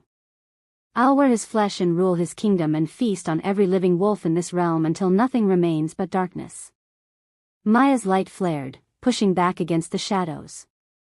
You were summoned, she said, and the knowledge came from somewhere deep, from her wolf, from the Moonborn power thrumming in her veins. Someone called you from the void and gave you form. Who was it? The Wraith laughed. You want to know who doomed this realm? Who was foolish enough to summon a creature of pure darkness and think they could control it? Its red eyes fixed on her. It was your parents, little Moonborn. Your precious, loving parents who were so desperate to create a weapon powerful enough to fight me that they sacrificed their own lives to the ritual. Maya's world tilted. What? Oh yes. They knew what you were, knew that Moonborn bloodlines were meant to be hunters of darkness. But your power was dormant, sleeping, useless. So they made a deal. The Wraith circled her, its shadows writhing. They would give me form, give me a body to anchor to this world. And in exchange, the trauma of the summoning would force your wolf to awaken. But it didn't work, Maya whispered, understanding flooding through her. My wolf didn't wake. It broke instead. Precisely. The ritual went wrong. I was summoned but not properly bound. Your parents died, your wolf was damaged, and I was left partially formed and furious. The Wraith's voice dropped to a growl. So I've been waiting. Building my strength. Feeding on the life force of powerful wolves until I was strong enough to fully manifest. And now, it lunged forward. Now I'll take what I'm owed. Starting with you. Maya's light exploded outward, meeting the Wraith's shadows in a collision that shook the mental prison. She could feel Kalen behind her, feel his desperation and his resignation. "Kill me," he was screaming in her mind. "Kill me and end this." But Maya's wolf was showing her something else. A truth that made her blood run cold and her power surge stronger than ever before. The Wraith was right. Her parents had summoned it. Had tried to use it to awaken her power. But they'd done more than that. They'd bound part of the Wraith's essence to Maya herself. She wasn't just a weapon designed to destroy it. She was its anchor. Its connection to this world. As long as she lived, the Wraith could never be fully banished. Her parents hadn't just tried to create a hunter. They'd created the ultimate trap. And now Maya understood what she had to do. "Kalen," she said, her voice steady despite the terror coursing through her. "I need you to hold on a little longer. Can you do that? What are you? Trust me." Maya's light grew brighter, stronger, pulling power from depths she hadn't known she possessed. "I'm not going to kill you. I'm going to kill both of us." And then she let her light explode outward in every direction, burning away the shadows, searing through the Wraith's form, and, most importantly, turning inward, targeting the piece of the Wraith's essence that had been bound to her own soul 15 years ago. The Wraith screamed. Kalen screamed. And Maya. Maya burned like the sun. If you're still listening to this story up to this point, why don't you subscribe to this channel to continue getting impactful daily stories like this? We would be most grateful if you can do that to help boost this video to reach everyone. Thank you. Chapter 5. The burning didn't stop. Maya's power blazed through Kalen's mental prison like wildfire through dry wood, consuming the shadows, searing away the Wraith's hold, and, most painfully, burning through the piece of darkness that had been bound to her own soul since the night her parents died. She could see it now, with the clarity that came from standing on the edge of oblivion. The ritual her parents had performed. The desperate, foolish hope that by summoning a creature of pure darkness, they could shock Maya's dormant moonborn wolf into awakening. They'd been half right. The trauma had affected her wolf, but instead of awakening it, the ritual had broken it. Shattered it. Left it sleeping in fragments while a piece of the Wraith nested in the cracks, using Maya as its anchor to this world. "They tried to make me a weapon," Maya thought as her light grew brighter, hotter, burning away everything that wasn't purely her. "But they made me a prison instead." "Stop." The Wraith's voice was no longer confident, no longer mocking. It was desperate, furious. "If you destroy the anchor, you'll die too. Your soul is woven together with mine, you can't burn me out without burning yourself." "I know," Maya said simply. And she did know.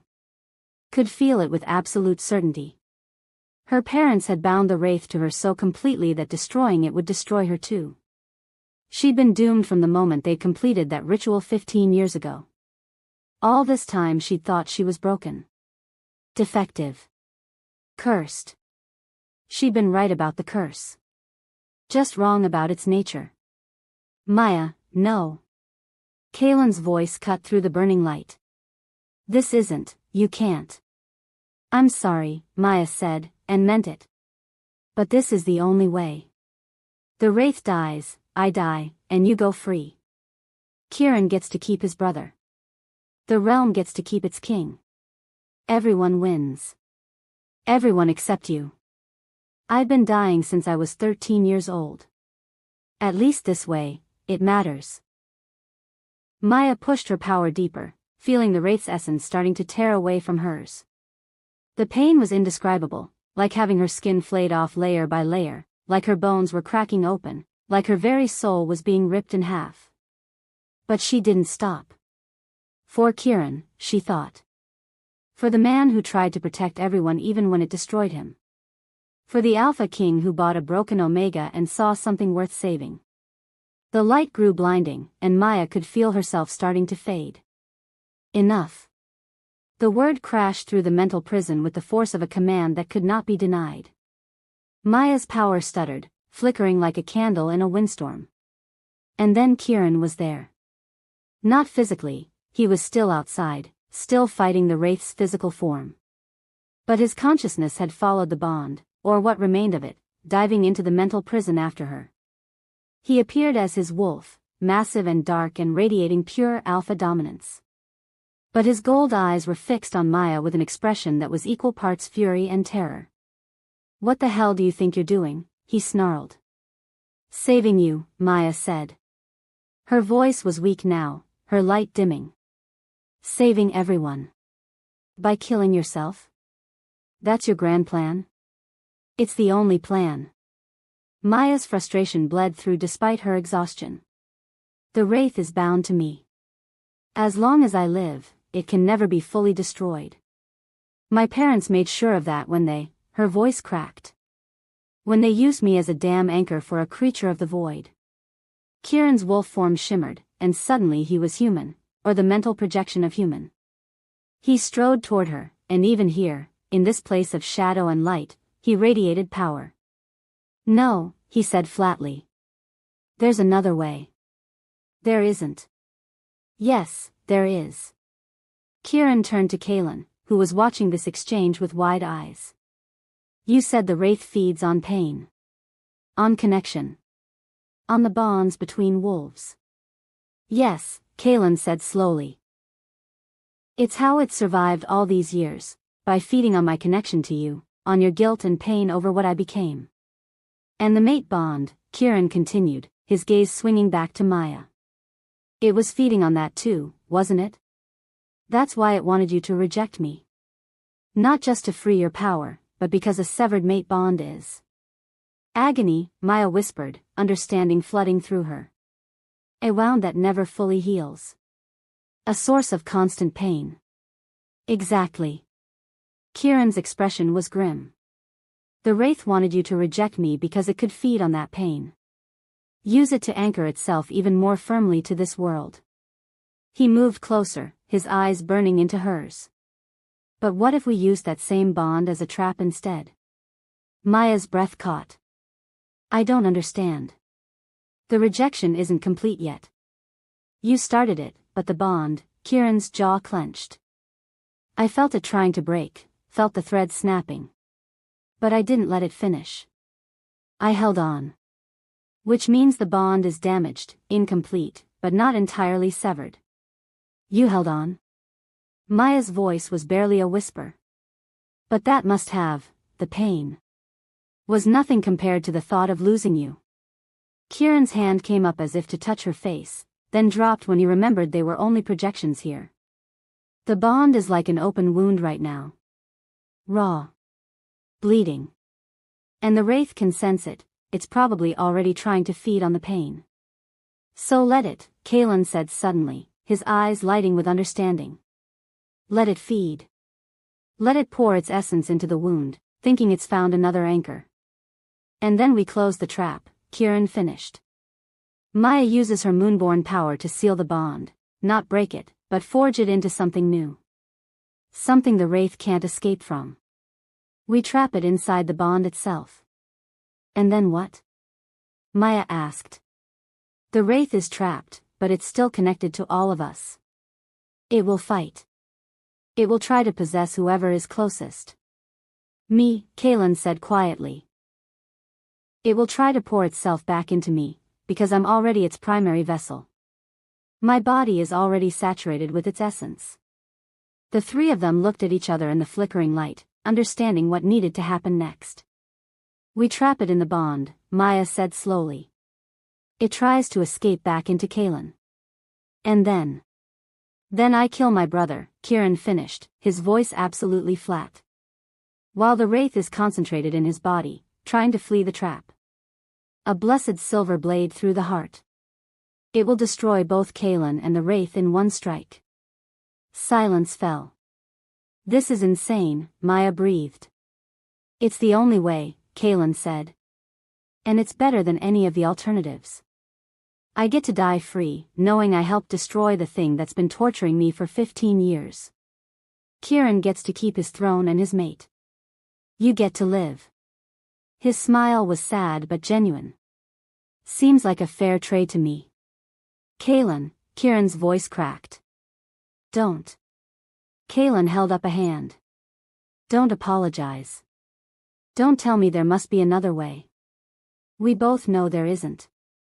And honestly? He laughed, but it was bitter. I'm tired, brother. So damn tired. 15 years of fighting, of holding on, of watching that thing use my body to hurt people. I'm ready to rest. Kieran looked like he'd been gutted. You were supposed to be king. No. You were always meant to be king. I was just born 7 minutes earlier. Kaelin's expression softened. You've been a better king than I ever could have been. You've protected the realm, protected me, carried the weight of everything I should have been carrying. It's time to let me return the favor. I don't. Kieran's voice broke completely. I can't. You can. You will. Kaelin's gold eyes, so like Kieran's, so familiar, were steady. Because you're the Alpha King. Because your people need you. Because your mate needs you. He glanced at Maya. Take care of him, Moonborn. He's going to need someone strong enough to handle all that guilt he carries. Maya felt tears streaming down her face, or the mental projection of tears. I will. I promise. Good. Kaelin straightened, and for a moment, Maya could see what he might have been if the Wraith had never touched him. Strong. Regal. Every inch a king. Then let's do this. Before I lose my nerve. The Wraith, which had been unusually quiet during this exchange, suddenly surged forward with a roar of fury. You think you can trap me? I am ancient. I am eternal. I am. Finished, Kieran snarled. He shifted back into his wolf form and lunged at the Wraith, engaging it directly while Maya reached for her power. But this time, instead of trying to burn away the darkness, she shaped her light into something else. A net. A snare.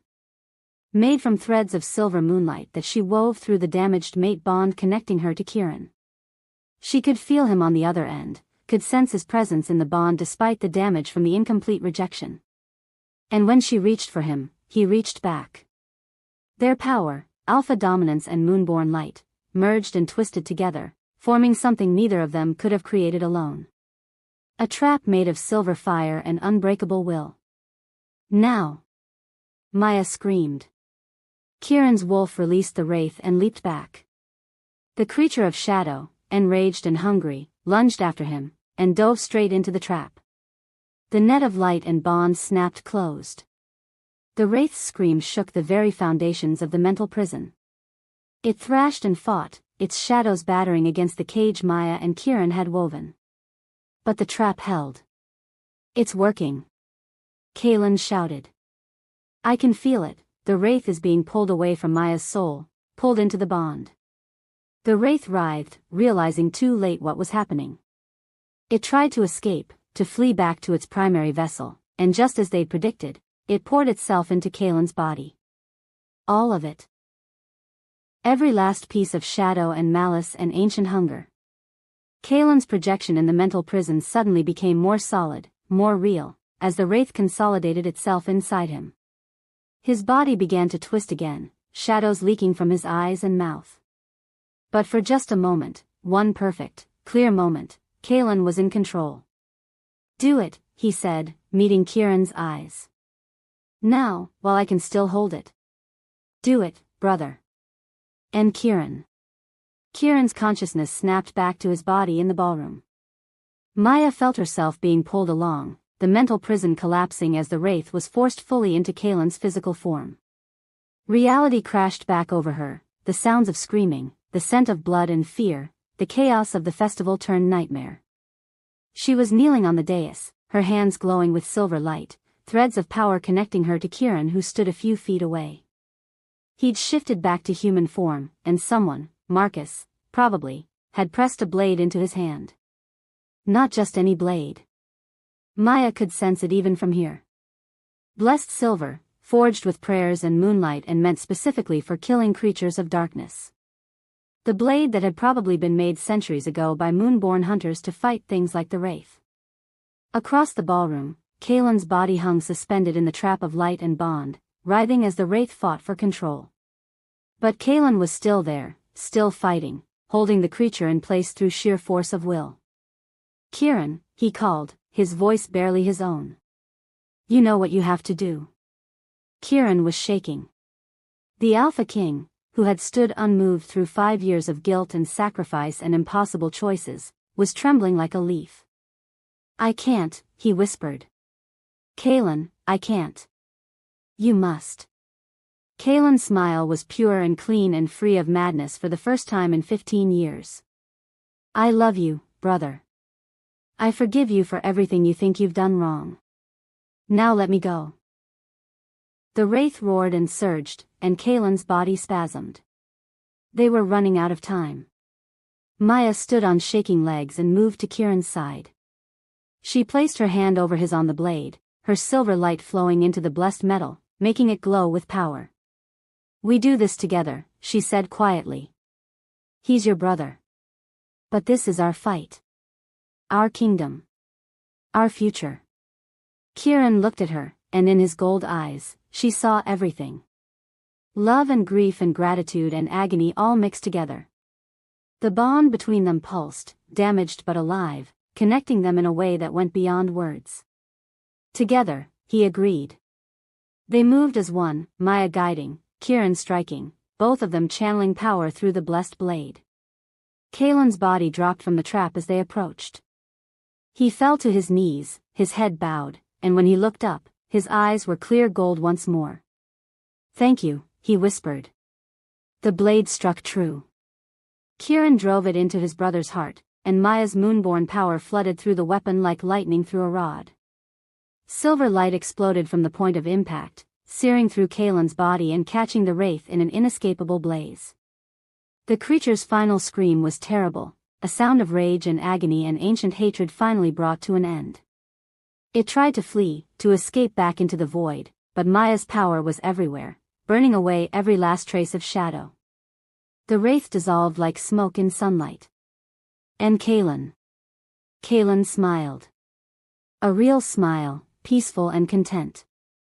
His hand came up to touch Kieran's face, and his last words were soft but clear.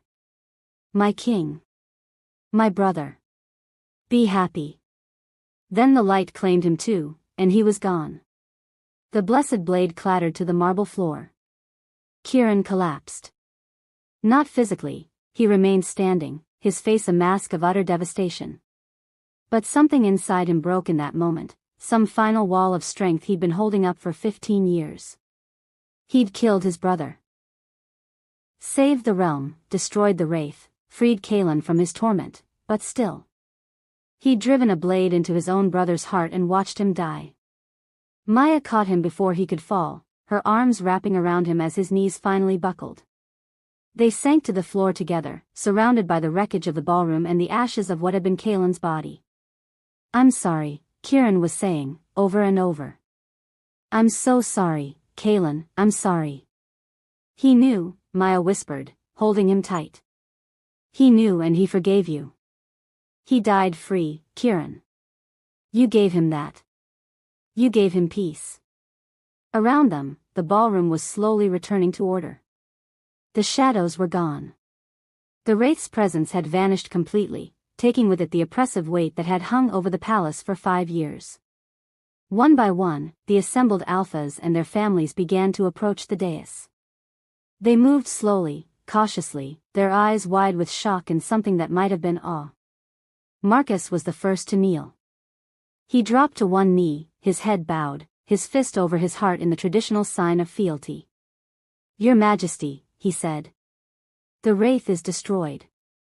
The curse is broken. You've saved us all."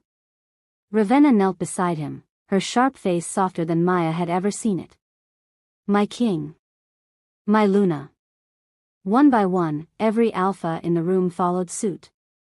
Hundreds of wolves, the most dominant and powerful in North America, all dropping to their knees before the king and the Omega who'd saved them. "No, not the Omega. The Moonborn Queen," someone whispered, and the title spread through the crowd like wildfire.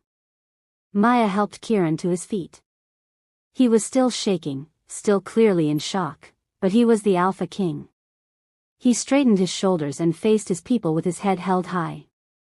"The threat is ended," he announced, his voice carrying through the silent ballroom. "Kaelin is at peace. The Wraith is destroyed. And it was not I who saved you, it was her." He turned to Maya, and his eyes were blazing with something fierce and protective. "Maya Thorne. The first Moonborn to walk among us in over a century. The woman who faced down an ancient evil and won. The Luna who survived the Blood Moon Palace." "The Queen," Marcus said firmly. "Not just Luna. She's earned more than that title." A murmur of agreement rippled through the crowd. Maya felt like she was dreaming. These were the same people who had whispered and stared and called her defective. The same court that had been hostile since the moment she'd arrived. But now they were looking at her with respect. With something close to reverence. "I'm not," Maya started, but Kieran squeezed her hand. "You are," he said quietly. "You saved my brother. Saved my kingdom. Saved me." His voice dropped even lower. "You were willing to die for it. For all of us. If that doesn't make you a queen, I don't know what does." Before Maya could respond, she felt something shift inside her. The mate bond, the damaged, incomplete thing that they'd used to trap the Wraith, suddenly blazed to life. But it was different now. Where before it had been threads of gold and starlight, natural and inevitable, now it was something forged. Deliberately created. Stronger than fate because it had been chosen. Maya gasped as the bond snapped fully into place, not the half-formed connection from before, but something complete and whole and blazing with power. She could feel Kieran on the other end, could sense his emotions as clearly as her own. Grief for his brother. Relief that it was finally over. And underneath everything else. Love. Deep and fierce and absolute. Through the bond, she knew he felt the same from her. Kieran's eyes widened as he felt the bond reignite. For a moment, he just stared at her. Then, slowly, deliberately, he sank to his knees before her. The entire ballroom went silent. The Alpha King kneeling before anyone was unprecedented. The King kneeling before an Omega was unthinkable. But Kieran didn't seem to care. "Maya Thorne," he said, his voice clear and formal. "I bought you at an auction thinking you were disposable. I brought you here expecting you to die. I rejected your value and questioned your worth." His jaw clenched. "I was wrong about all of it. You're not defective. Not broken. Not weak. You're the strongest person I've ever met. Kieran. Let me finish." His gold eyes were steady on hers. "The mate bond we had before was fate. Neither of us chose it. But this bond," he gestured between them, at the blazing connection that anyone with wolf senses could probably see. "This bond we forged together. In blood and fire and sacrifice. This bond is choice." He reached up and took her hand, pressing it to his heart. "I'm not asking for forgiveness," he continued. "I'm not asking you to forget everything I've done. But I am asking," his voice softened. "I'm asking for the honor of courting you properly. Of earning the right to stand beside you. Not as a king and his purchased Omega, but as equals. As partners. As mates who chose each other." Maya felt tears streaming down her face again. Around them, she was dimly aware of the assembled court watching, but she didn't care. "You really want to court me?" she asked, her voice shaking. "Even though I'm scarred and broken, Anne?" "You're not broken." Kieran's hand came up to cup her face, his thumb gently tracing the faded scar across her cheek. "You never were. You're Moonborn. You're powerful and brave and more than I ever deserved." "So yes," he smiled, and it transformed his face from cold king to the man underneath. "I want to court you. I want to earn you. And if you'll have me, I want to spend the rest of my life making sure you never doubt your worth again." Maya couldn't speak. Couldn't find words big enough for what she was feeling. So instead, she did the only thing that made sense. She pulled Kieran to his feet and kissed him. The ballroom erupted in applause, shocked at first, then genuine, then thunderous. But Maya barely heard it. All she could feel was Kieran's arms around her, the mate bond blazing between them, and the absolute certainty that this broken Alpha King and his moonborn queen, was exactly right. When they finally pulled apart, breathless and smiling, Marcus was grinning widely. "Well," he said. "I guess that's a yes." "That's a yes," Maya confirmed, laughing through her tears. The celebration that followed was subdued. There had been too much death, too much trauma for true revelry. But there was relief. Hope. The sense that something terrible had ended and something new could begin. Arrangements were made to honor the dead. Seraphina's body was sent back to her father with a carefully worded explanation that didn't mention treason or dealings with dark entities. The Alphas who had died in the chaos were given heroes' rights. And Kaelin's funeral was held 3 days later, at sunset, on a cliff overlooking the forest. They built his pyre from sacred woods and surrounded it with white flowers, the mourning color for royalty. Every member of the court attended, along with representatives from every major pack in North America. For the first time in 15 years, Kaelin was acknowledged publicly. The true story was told, or as much of it as was safe to tell. The curse. The possession. The sacrifice. Kieran stood before the pyre, his hand clasped tightly in Maya's, and spoke the words of farewell. "My brother," he said, his voice carrying across the assembled crowd. "My king.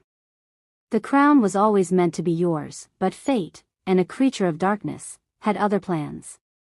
You spent 15 years fighting a battle no one knew about, protecting us all even from within your prison. And in the end, you gave your life to save us." His voice broke. "Rest now, Kaelin. Your fight is over. Your sacrifice will be remembered." He touched the torch to the pyre, and flames leaped up, consuming the white flowers and sacred wood. Maya held Kieran's hand and sent her light into the flames, just a touch, just enough to make them burn silver and pure. A final blessing for a man who deserved so much better than what he'd gotten. As the flames climbed higher, she felt something shift in Kieran. Some final piece of guilt releasing its hold. He would never fully forgive himself, she knew that. But maybe, with time, he could at least find peace. The mate bond between them pulsed warmly, and Maya squeezed his hand. "I'm here," she sent through the bond. "You're not alone." "I know," came his response. "Thank you."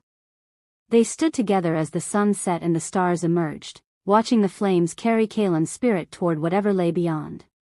And in that moment, Maya felt truly complete for the first time in her life. Not broken. Not defective. Not the Omega nobody wanted. She was the moonborn queen. The woman who'd saved a kingdom. The mate who'd chosen and been chosen in return. She was exactly who she was meant to be. Epilogue. The next morning, Maya woke to sunlight streaming through the windows of her quarters, which she'd noticed had been subtly moved to be adjacent to Kieran's chambers. She smiled at the not-so-subtle hint about where their courtship was headed.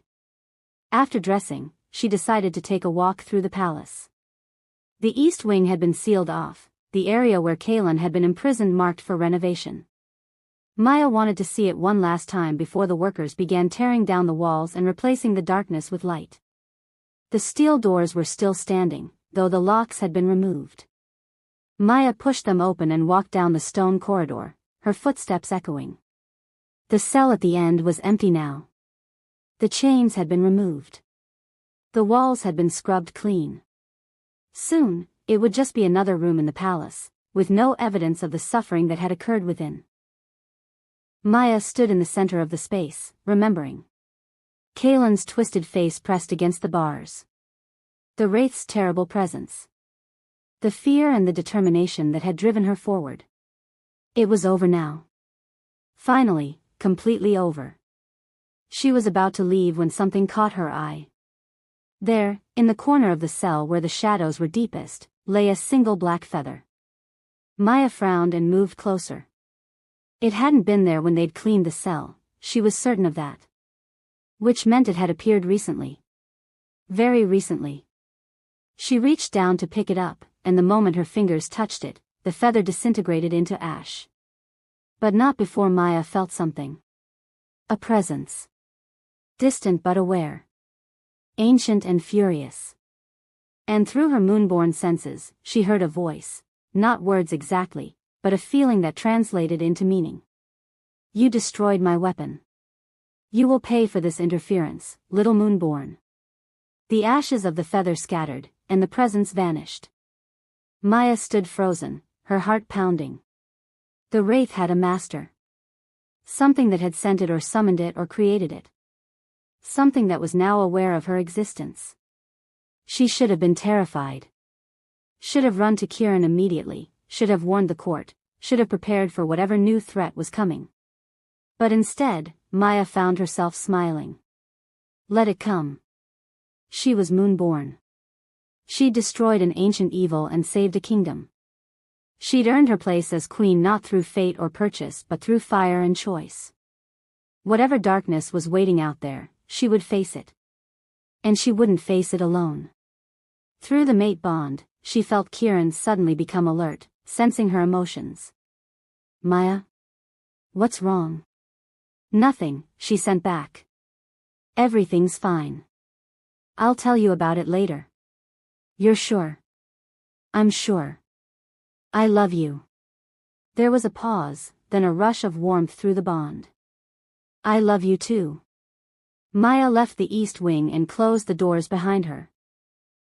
Ahead of her, through the palace windows, she could see the mountains and the forest and the morning sun painting everything in shades of gold. A new day. A new beginning. And whatever came next, the moonborn queen would be ready. She'd been forged in darkness. She'd claimed her power. She'd chosen her mate. And she'd be damned if she let anyone, mortal or otherwise, threaten what she'd fought so hard to protect. The Omega who nobody wanted had become the woman everyone needed. And she was just getting started. The end. But in the shadows beyond the mortal realm, in a place where darkness reigned eternal, something stirred. Something ancient and patient and absolutely furious.